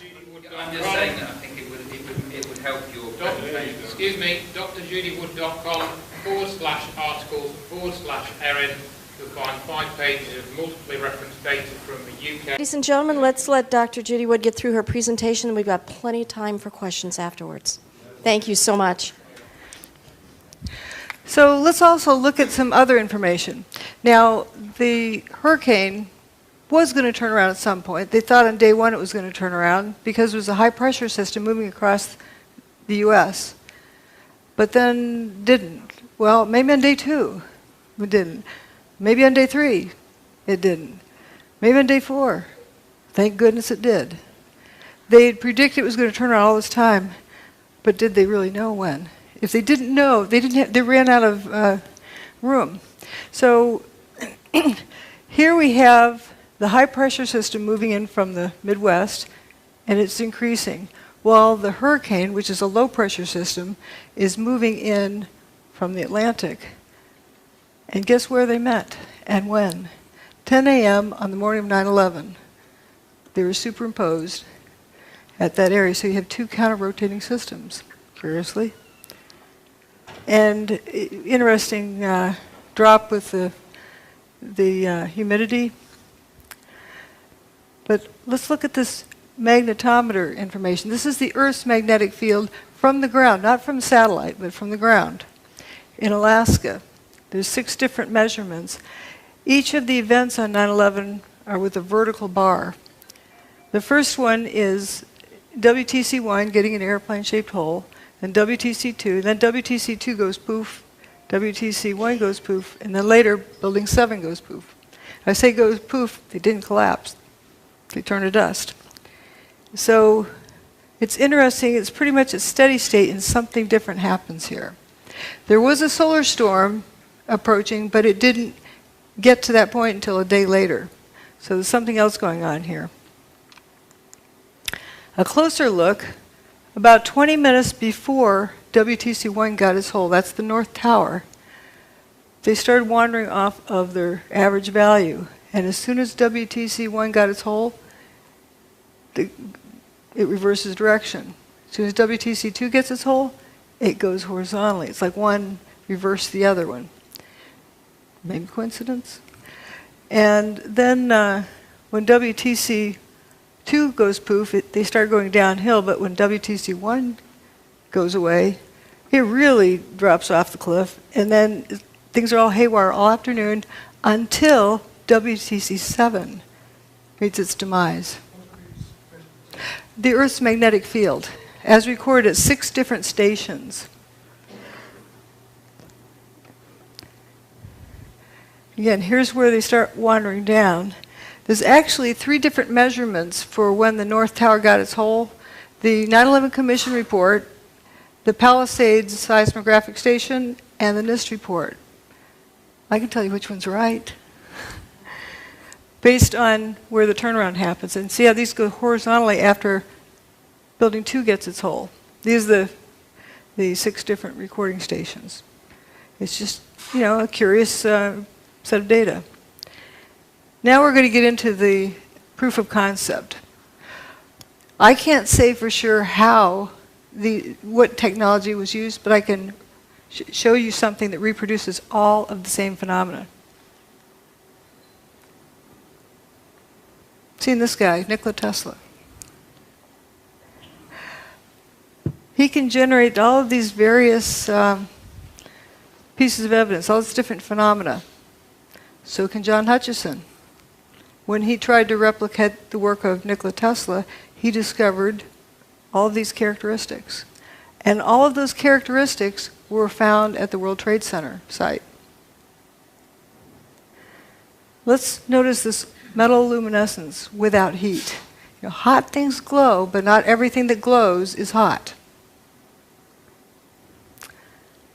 George Pigott got a patent just about 100 years ago, a little over 100 years ago. Levitation. He's got a static field, and he's doing some other things with putting in some kind of energy, and he's got these static balls, these steel balls levitating. I think they're actually silver. And Thomas Townsend Brown also looked into the same area about using electricity. And then Ed Leedskalnin, who built Coral Castle. Here's John Hutchison standing in front of the Great Pyramid. There's a person down here in the background. You can see they're almost 2 blocks tall. Well, that's about the same height as this doorway of Coral Castle. So they're about the same size blocks. They're 15 tons each. So this guy built his castle by himself. We don't know how this one was built. We can only guess.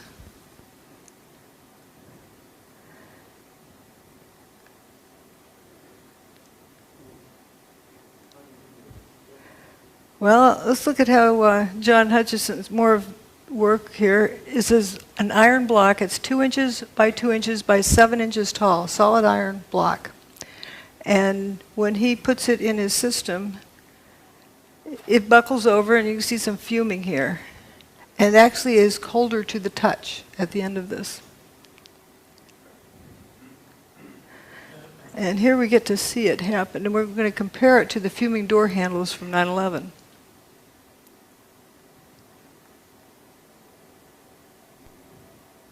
Here's the door handle.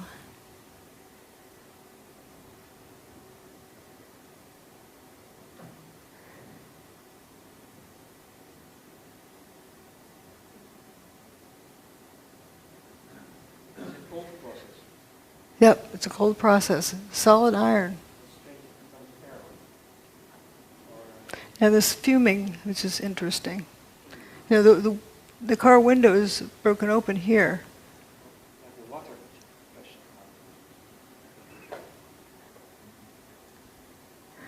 We're going to look at some other things about the weird fires. I can't call them regular fire because I don't know that. The weird fire, just to note that it's not something that you know for sure what it is. It's glowing, but the paper doesn't seem to burn. If this was glowing because it's hot, it'd have to be at least, 1,200 degrees centigrade. Aluminum melts at a little over 600 degrees centigrade. It's not a puddle. This aluminum is not a puddle, so how hot can it be? And this igloo cooler and the plastic trash can are not melted. The paper is not burned either on the ground. So what is that color? And another weird thing about this, right across the street over here is the Burger King. And inside they're flipping burgers, cooking burgers for the firefighters. Not serving to the customers, and then the building across the street was missing. It's just a weird sight. Now this van is also interesting that, you get all this something looks like it's on fire, weird fires there. This van down here has a fire on the side of it. What's burning? And if you say falling debris that was on fire hit these vehicles, why didn't it hit anything else? And how's it, under the vehicle? It's just very strange. This Park Place is several blocks north. Now here's John's boat experiment.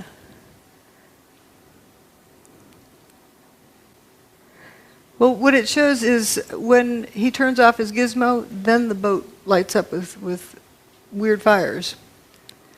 And the car's lit up right after the tower's demise, not during, right after, as though it was right after something got turned off.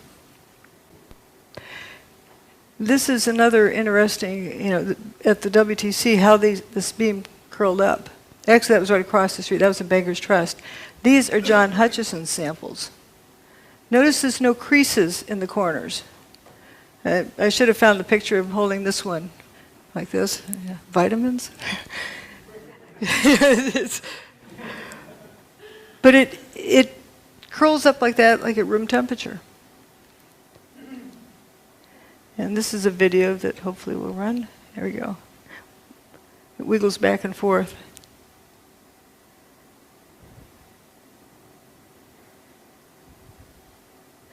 Now watch this thing. It's going to come apart in here. It's starting to come apart.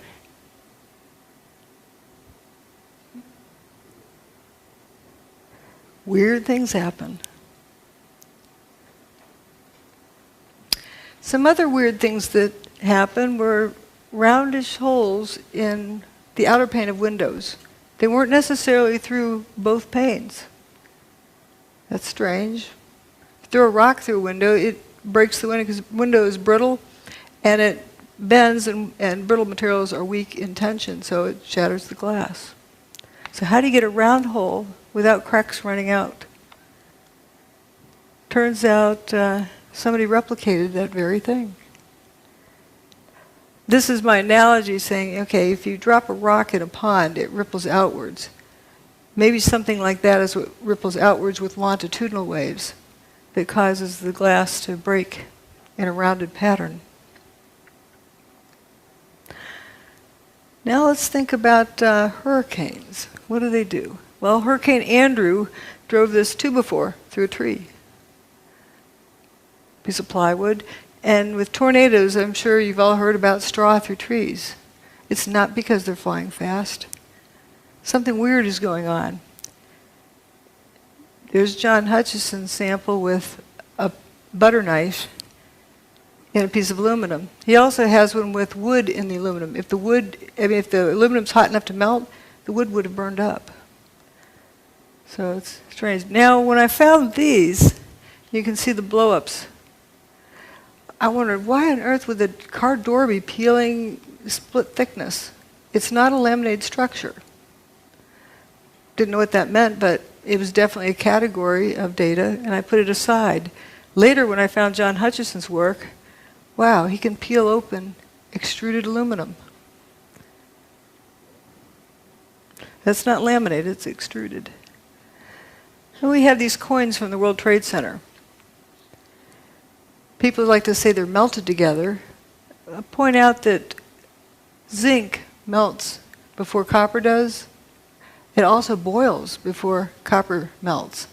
So that would likely explode, but it's one of the lowest, zinc is one of the lowest melting point materials. So what gives? Why is this stuff stuck together?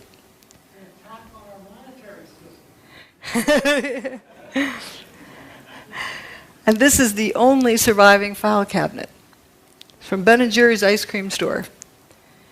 Here's the piece of wood embedded in the aluminum from John Hutchison's work without elevated temperature. Same with these. WTC6 with these cylindrical holes in it. Well, here's John Hutchison's aluminum sample with cylindrical holes in it. It's as though there's a pencil line in space around which material at the same radius is dustified. And if you had a lot of those vertically here, you would end up with dustified cylindrical columns. But there's no way you could get a drill in there and turn it sideways. It's parallel to the surface, and it just starts right here. The end of this bar is solid. Let's look at some other similarities with hurricanes. Kind of like a big Tesla coil.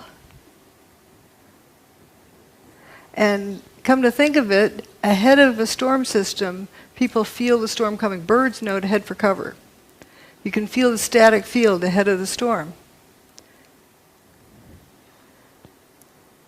Here's another thing about storm systems.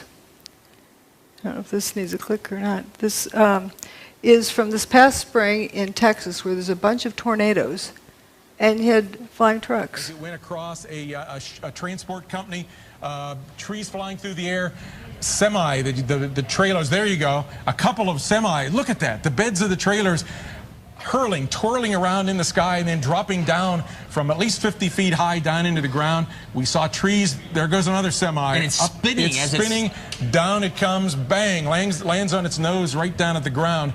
Big piece of a tree there that just got hurled up, I believe it was. So certainly we have seen a destructive tornado on the south side of Dallas, still within parts of the area near south of Grapevine, north of Arlington, a possible tornado in the Dallas-Fort Worth Metroplex area, as well as over on the east side of Dallas, in toward the area around the Mesquite area, just to the west of Mesquite and east of Dallas.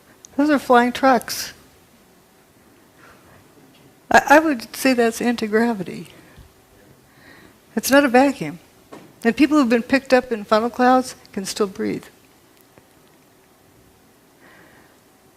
Remember we saw before where people had been levitated during WTC2's demise, or WTC1's. So here we have also the front of Bankers Trust. This was the only non-WTC building that was severely damaged. It wasn't destroyed that day. They actually repaired it. Once they repaired it, they started taking it apart. Huh? They got it down to this level where they had repaired it in deconstruction there. When they got it down to that level, that's the area that had been repaired. It looks like it's been at the bottom of the ocean for 100 years. Extreme degradation. And it makes one wonder, was the building continuing to disintegrate, and that's why they had to take it down after they repaired it. And it took them 10 years to take it apart. Now we're going to look at tritium. Kind of interesting. It's usually something that comes from nuclear reactions, but here we don't find any of the ionizing radiation that you get with nuclear reactions. Some aluminum with holes in it. Material is changing. This was a sample of dust from the Bankers Trust, that one they decided to take down. Look at all this zinc, the before and after. Like 3,500 times as much zinc from the control sample. Now we're going to look at John Hutchison's sample. He's got, just look at the relative amounts. You have a lot of copper and much less zinc. This is for brass. In the affected region, you have about equal amounts of zinc and copper. Whoops, didn't mean to. Equal amounts of zinc and copper there. So, okay, if it's heat, with zinc having a much lower, it boils, it melts at 419 or 420, where copper melts at a much higher temperature. Zinc boils before copper even melts. So we don't have less copper because of heat. Because the zinc would be the first to go. What's going on here? At Texas A&M, a group led by Professor John Bockris, who is widely regarded as one of the world's greatest electrochemists, reported finding the hydrogen isotope tritium, a key signature that some unusual nuclear reaction was going on. The first thing was this thing called tritium, which was a sub-form of hydrogen which should not exist except in extremely tiny quantities. We found that by working these cells of Fleischmann and Pons containing lithium hydroxide and deuterium oxide, that we could produce this tritium in great abundance, let's say at 10,000 times more than it ought to be there, as it were. And let me stress that we couldn't do it every time, but about one result in 5 or one result in 4, and eventually we worked up to 2 results out of 3. We could produce tritium. That was the first thing, and in a way it was the first clear proof of the phenomenon. And but the most important and unbelievable phenomenon at that time was the observation of tritium. Back at Texas A&M, Bockris's group found themselves under attack. Science magazine writer Gary Tobbs wrote a stinging article that insinuated that someone in the group had spiked the samples with tritium. Although unfounded and eventually proved untrue, the allegation effectively dampened Bockris's remarkable claims. But I think the main part was that I had done work which was against the paradigm, and that was what they were really upset about. People had laughed at it and said, "What the heck are you doing, trying to disprove the laws of nuclear physics?" And of course, that's exactly what we were doing, and succeeding, you see. The tritium work was the first indication to me that there was a reality, and then Claytor at Los Alamos also got positive results, and so did Howard Menlove. And they're people that I respect and could talk to personally. it became fairly clear that there was a very strange phenomenon occurring here. There are also, in similar experiments sometimes, and rather dissimilar experiments sometimes, evidence of an anomalous nuclear process. However, it is conceivable that there may be a process even more powerful than nuclear reaction that physics does not yet understand. That is the mystery of cold fusion.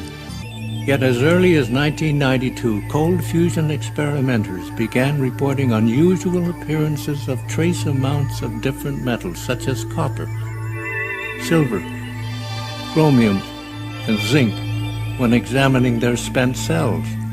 Rechecking for possible contamination, scientists like Bockris and Miley confirmed that indeed new metals and isotopes were being formed, transmuted, during the process which produces excess heat. Kevin Wolf made many measurements of tritium. Then he got some even more astonishing results as early as '92, which were these transmutational results, the metal forming another metal inside the electrode, you see, which was super anti-paradigm.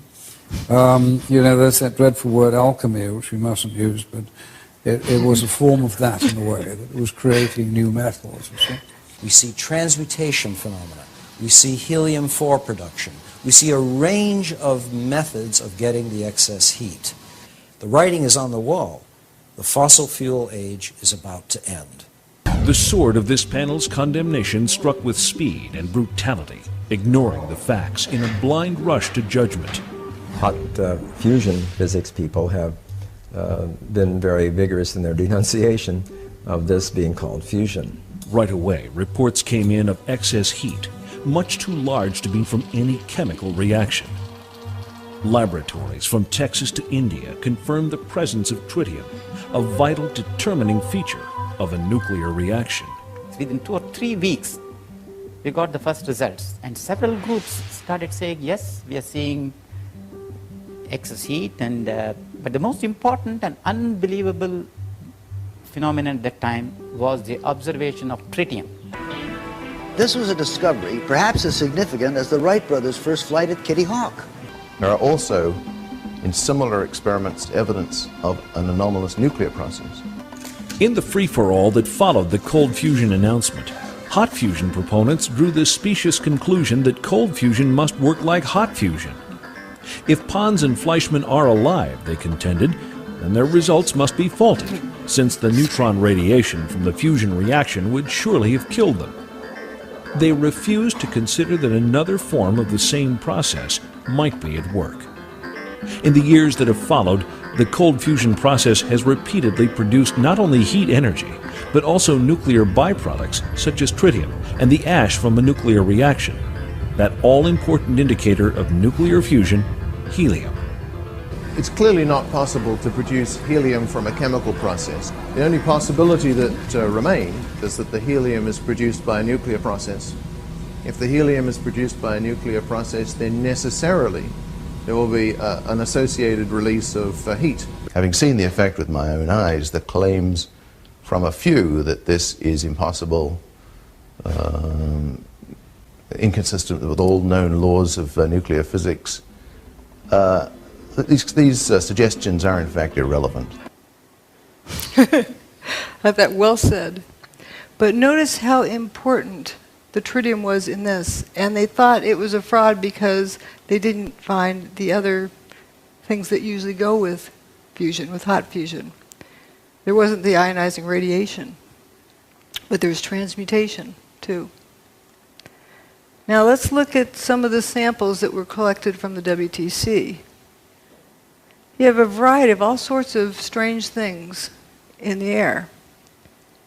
And if you look at the melting or the boiling temperatures of these things, there's no rhyme nor reason to the amount of the quantity.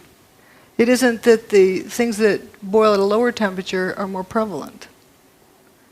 What is even more bizarre is that organic material was also found with this, which shows it was not from a high temperature process. Now we get to the most exciting slide.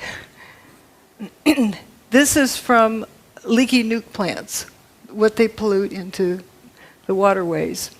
the amount of tritium, this is exponential, logarithmic actually, and it's a very high number. This is what is produced in the cell with cold fusion.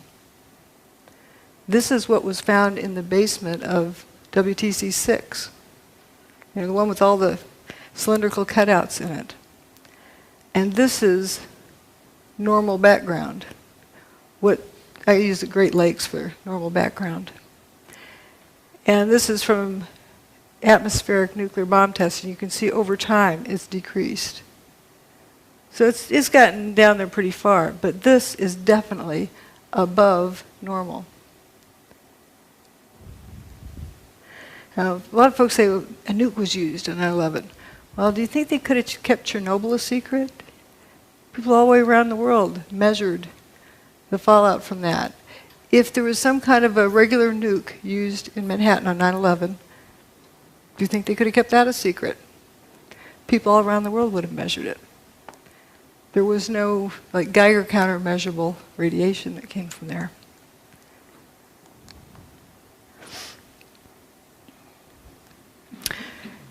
Here are some relative numbers. If compared to what was measured at the World Trade Center in terms of tritium, the background levels are 1/50th. What was measured with cold fusion is 50 times that, but that was in a cell. Keep in mind, the World Trade Center had fire hoses on it. You know, the hurricane rained on it. It was diluted down somewhat. Leaky nuclear plants have 18,000 times that. What was measured at the World Trade Center was definitely above background levels, 50 times background levels. There was tritium there. Now, why? Seems to have a lot in common with cold fusion. Some other categories we didn't look at, the so-called jumpers.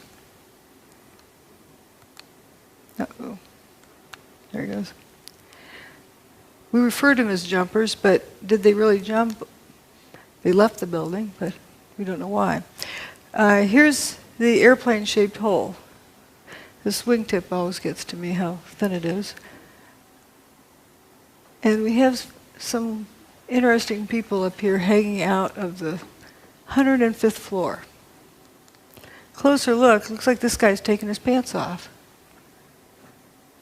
This guy has his shirt off. You know, if there's a fire in there, your clothes protect you from fire. We don't see smoke coming out these windows. What's going on here?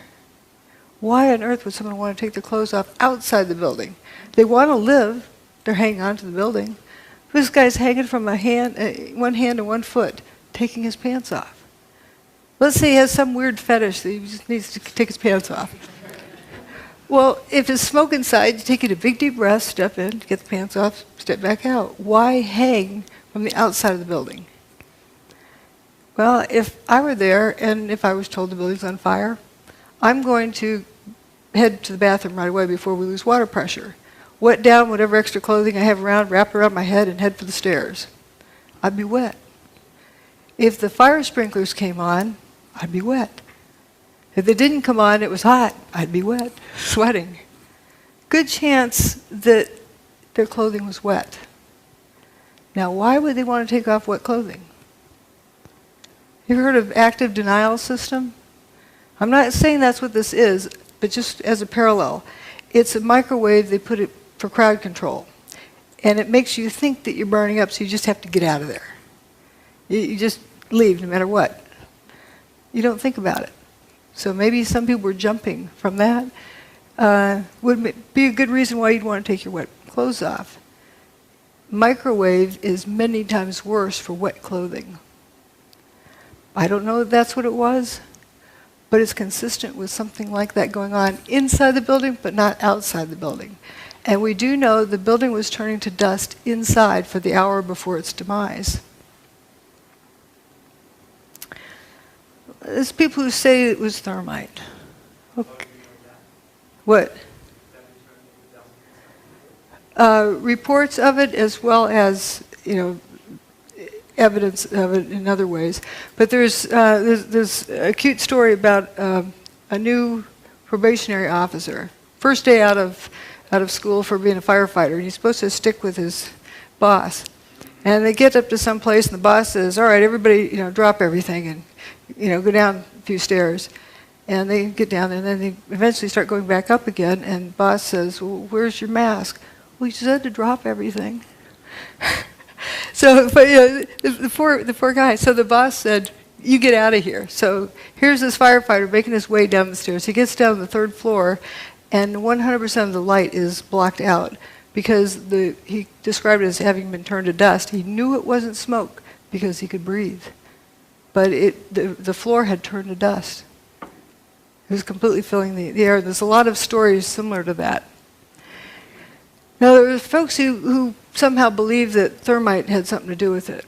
Well, let's see if we can make some. You have a steel structure, the towers, with aluminum cladding. Let's see if you grind them up. And you end up with rust and aluminum powder. You know what that is? Thermite. Those are the ingredients of thermite. So those ingredients are going to be there anyway. But what does thermite do? Well, here's a test of thermite here. Welding a railroad thread. Blinded by the light. There was something missing in Manhattan that day. People weren't blinded by the light. If there was nukes that went off, people would be blinded by the light. That's how they weld road tracks.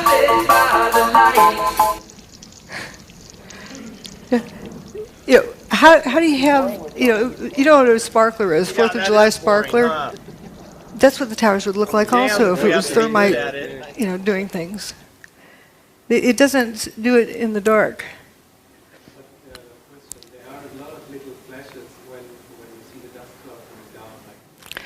Right, but it's not like, thermite.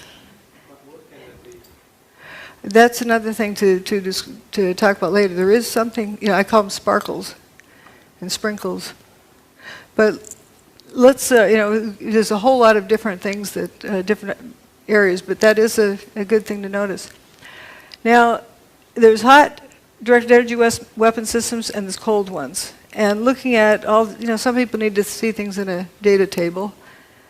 We have low heat, unburned paper, low seismic impact, minimal debris, bathtub survives.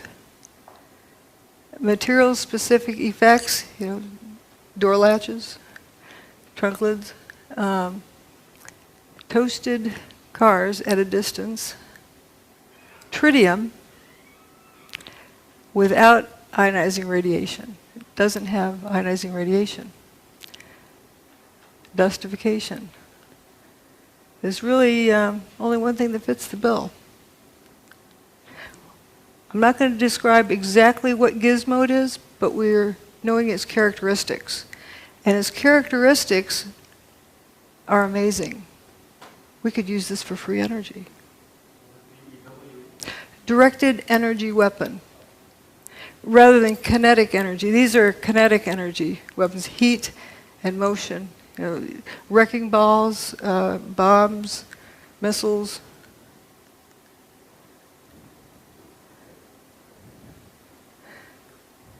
This is from 1989. Science by Press Conference. Is it a shortcut to fusion energy? I don't want to disappoint anyone. I think I'll put read my lips answer here, and then I'll carry on. I think that'll become clear why I'm saying that. Can you read my lips on that back in the back? It says no. Energy is a long way off. That's why I say no. This is our result. It's just way off. It's I think a door that's open to us, but really a door on physics more than on energy. Geophysics in particular could be an interesting area. Don't go there, don't research there. But then he calls for a vote, and he holds up his hand. Let's vote to destroy the careers of Pons and Fleischmann, and vote that it's not science. Why I'm bringing this up is we want to be sure this doesn't happen again. Harry raises his hand. Department of Energy funding. And we have Steve Koonin, who was just appointed by the first administration of Obama to an undersecretary of the Department of Energy. And these guys are thinking about raising their hand. Oops. And peer pressure causes people to do things like this too. If everyone else holds their hand up, you start holding your hand up. You don't want to be caught not holding your hand up. But they're determining science by vote. Opportunism, Jones insisted on going public quickly with his Opportunism, Jones insisted on going public quickly with his Opportunism, Jones insisted on going public quickly with his Opportunism, Jones insisted on going public quickly with his All right, let's stick there. Now, let's look. The building turned to dust. Something did that. People say, well, you don't know of a technology that did that, so therefore it didn't, happen. Wait, you start out with determining what happened first. It's very important because if you start out with what you know, you won't get there because you've never seen this before. But we know it happened, so therefore there is a technology that exists that can do this. That technology can also be used for free energy. Now let's vote on that. The tower's gone. So if this is more of determining facts, did they mostly turn to dust?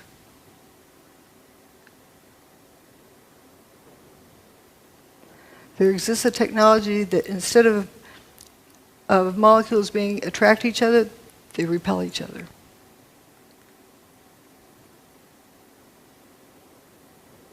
What happened is not impossible because it happened. This is another Charlie Pound song about gatekeepers.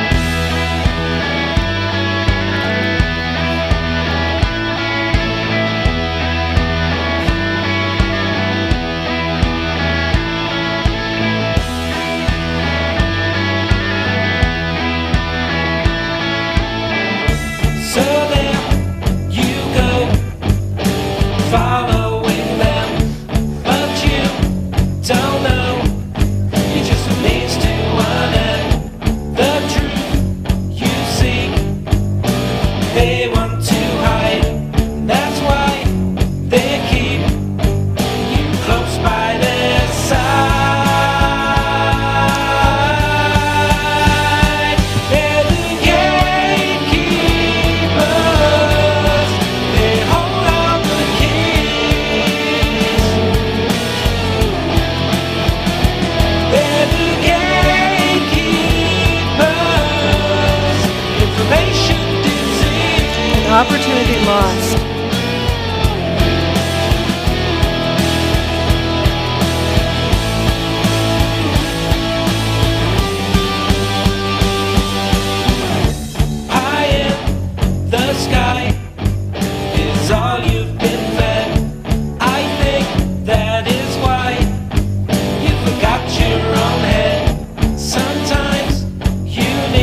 all the data says that some form of directed electromagnetic energy was used to basically break down the materials of the World Trade Center.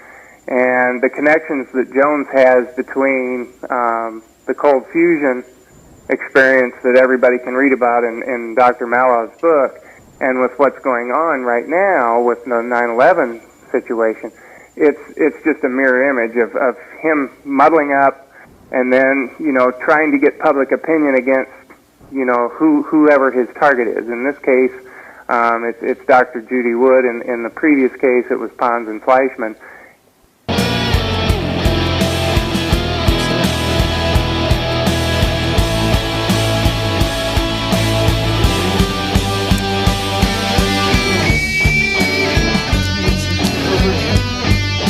The important part is to realize we don't want history to repeat. People tend to mindlessly follow the herd. Remember about the problem with groupthink. You think that this person knows what they're talking about, and everybody joins in, and look what it cost us. That was 1989. And it took 20 years to somewhat vindicate Fleischmann, but it was too late. And we don't want that to happen again. And it's very important for each one of us to hang on to our own thoughts. Be independent. And otherwise, people get herded off to one side or the other. But what I see here is a lot of similarities with the tritium. What on earth would tritium be doing at the World Trade Center without the ionizing radiation? Yeah, it has transmutation, a lot of other things. Anyway, that's it. Thanks. Thanks for caring. Yes. You haven't gone into about the airplanes. How do you explain? Well, good question. As I like to say, the towers turn to dust. Airplanes can't make buildings turn to dust. Real airplanes can't, and neither can fake airplanes. So they're a distraction. But often people are, they've been taught that there's airplanes that hit. What happened to the passengers? What happened to the airplanes?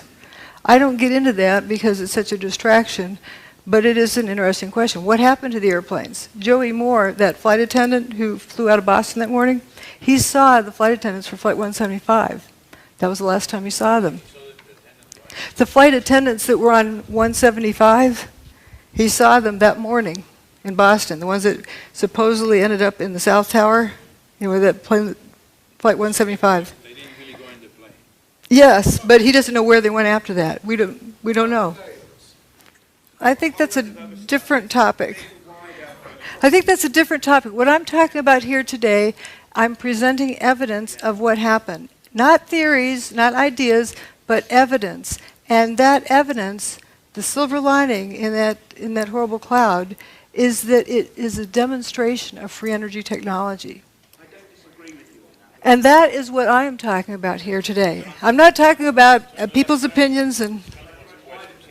I wanted to make the point that Dr. Stephen Jones, he lives in a neighboring town of mine in Spring City, Utah. He's a friend of mine and of my parents. They're actually in an intentional community together, so I've got a very tight connection with him. And what I've learned today and yesterday about Stephen Jones is very troubling to me, and basically plays the role of a decoy.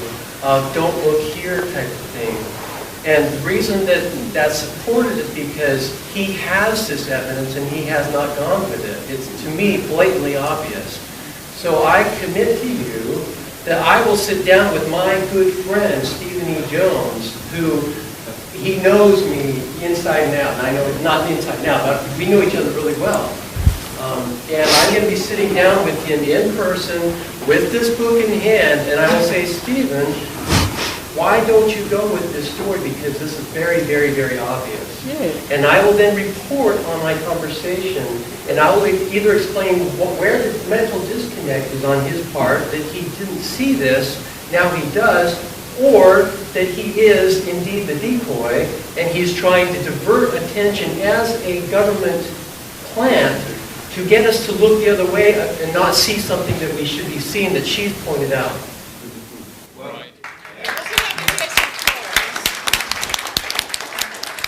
Thank you. Yes. Yeah, in addition to that, I mean, your story is so crystal clear, actually, that I'm curious. I can see that you don't get staged on mainstream television. Okay. But the interesting thing is and to see where you get staged in the alternative media. Because usually I don't get much of a stage there either.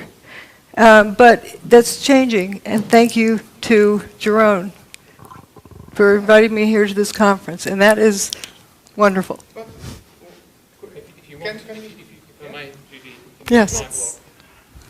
Yeah. If you want to read my blog, that will give you a catalogue of how Judy has been excluded from the alternative media with the evidence showing exactly who is responsible for that. He's documented it since 2006. You can download my blog to a Kindle, an iPad, and actually also a free audiobook from my website. I'll mention this tomorrow, but anybody who wants to download that tonight, they can even get a free audio version because some kind lady in New York decided to do an audiobook of my whole book, 370 pages, took it upon herself to do it, so it's now in a completely accessible format for anybody that wants to read it free. That's good. Let's see some other questions. Yes. Obviously, there was some about John Hutchinson on the web, and I know a little bit about him. Have you much experience with John Hutchinson? I've been there and witnessed the effects of his. Oh, he can get to repeat whenever he wants to. If you want a demonstration, he can get within 20 minutes. He has the thing warmed up and going. And for people who say that, there's this rumor that it's not repeatable. There's a picture of John sitting amongst about 50 samples. Shows it's repeatable. Judy. Yes. Over here. Hi. Oh, here. Hi. Hi. Great talk. I really enjoyed it. It was a very good presentation. I didn't seem to be sceptical earlier. I didn't really mean to put that over. But moving on, I'm just trying to clarify. On the one hand, we've got the cold fusion. On the other hand, we've got the kind of Hutchison effect. How do those two gel together? I know you're just saying we're only saying what we can see, but I'm just trying to kind of put it together in my head. But looking at the similarities in the evidence, John Hutchison gets all of the same, transmutation. They may indeed be the same thing. Is what he's using like a microwave type? Yes. What he uses is interference of at least two different types of energy. He creates a static field using a Van de Graaff generator. He used to use Tesla coil, but he now uses a Van de Graaff generator, and creates a static field, and within the static field interferes radio frequency signals like microwave. And within that zone, or someplace within that zone, these effects occur. And would you say that the cold fusion type effects, the effects of tritium, was as a result of that exotic energy? It's not that it's like I mean, when I think of cold fusion, I think of a process, but a solution. But it seems like there's an awful lot of things in common with it. Yeah, fascinating. Like, let's go study it. But, yes. Here in Holland, there were television images. Sorry. Yeah. Here in Holland, there were images on television for weeks on to go with all kind of trucks transporting rubble from ground zero to another place. It went on for weeks on television here. So that gives you the impression there was it still actually a little went on at least degree. till 2007. I was visiting the site in 2007, and there were trucks coming going then. They were bringing dirt, stirring it around, scooping it up, taking it out, bringing in more dirt. Looked like potting soil, really rich dirt. And a lot of it, coming in, going out, coming in, going out. And if you look at what was there, I don't know if you saw my first presentation, that there's this lack of rubble. And Peter Jennings from the studio, talking to George Stephanopoulos on the scene, George, we've been wondering, where's all the rubble gone? Oh, talking to a volunteer, Robert Galinsky, explained it all fell down into the ground, was pulverized, and evaporated. It wasn't there. Yes. Yes. It seems to me that you're focusing a lot on the main two towers and around but on the fact that Building 7 was actually demolished or whatever 7 hours later changes any logical to explain what they pretend to say that happened. How this other building, 5 hours later, is going to end up coming down. And then also, you didn't mention anything about the one plane that supposedly hit the Pentagon. I'm talking about what happened at the World Trade Center. For you specifically don't want to get into. Well, I'm staying focused on this. There was the most amount of evidence available for this. Also, there was a report which gave me a legal avenue to go after the contractors on the NIST report. What about the Building 7? You don't seem to. I covered it also in the earlier talk. There's a whole lot of similarities with it. It was turning to dust throughout the day internally. And you saw an enormous amount of material pouring out of the building, one face and one face only for most of the day. And when it went away, it didn't make a seismic signal that traveled through the earth. It only left a surface wave. It did not slam to the earth. And the surface wave that it left was almost a non-existent event. Right. We have another question over here. All this material going out. Yeah, the facade was about all that was left, and it was almost silent. And you can see it if you look at some of the images of it as it's coming down. A lot of people say it looks like a controlled demolition, but I have photos of it like 1 second apart where you see it suddenly all the floors are frothing up. You know, just. Well, why would you say they took so many hours after instead of doing it at the same time than the others? You have to ask them. Yes. Judy, this is a question about John Hutchinson. You mentioned that it was electrostatic field. He built up a large static field, and then he had more than one microwave, so there was some type of interference phenomena. So here's the question. Is the interference points, was it where the field was bucking and thus we're kind of on an antinode? There really isn't so much of a node. It's like what one energy field does to another one. Maybe a way of explaining it is, it's a couple of ways you can get inside of a house. You can bulldoze down the front wall, or you can use a key. What it turns out, the interference of these different energy fields, if done just right, is like a magic key that opens up this door where you get this free energy. Wow. So John Hutchison brought down the World Trade Center. No. When I was giving a talk in Portland. No. Here's what's wrong with it. John and I were giving a talk in Portland, Oregon. Somebody asked that question. Well, he sometimes can't get it right. He sometimes gets it here, gets there. He can't really control it well. And I said, John didn't do 9/11. Thank you. We have time for one more.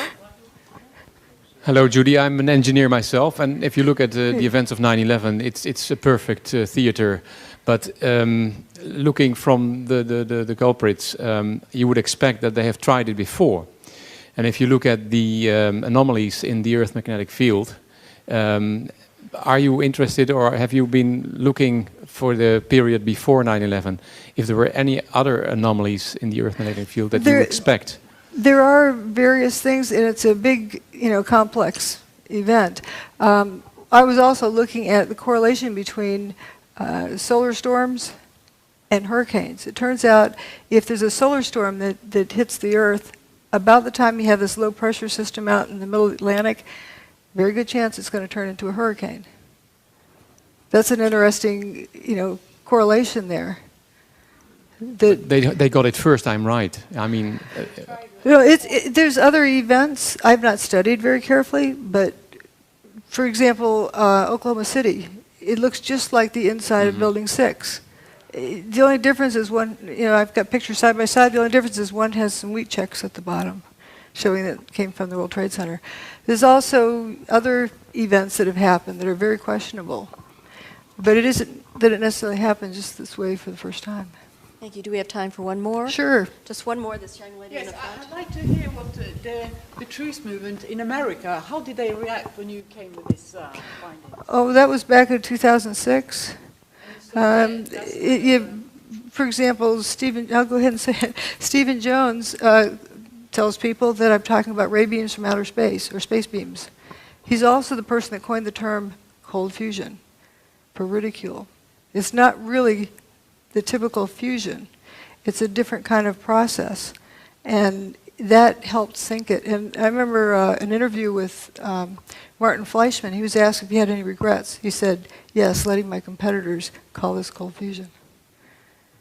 Yeah, I never let people call it space beams, but I don't get on the air and somebody else does. But there's most of the people in the truth movement have genuine interest. They're sincere people. But there's collection agencies, I call them. They collect people, render them useless, keep them out of trouble. And anytime we get pulled into a group, or like what somebody recently told me, if you find yourself on a garden path, leave the garden. And that is sort of what happens with these organizations. And people tend to go with the flow. They tend to go with peer pressure. Let's have a vote about whether or not to trash somebody's career. Instead of look, what did these guys find? Let's go look at it. Ladies and gentlemen, Dr. Judy Wood, we appreciate her knowledge, her courage, and her willingness to share. Thank you. Thank you.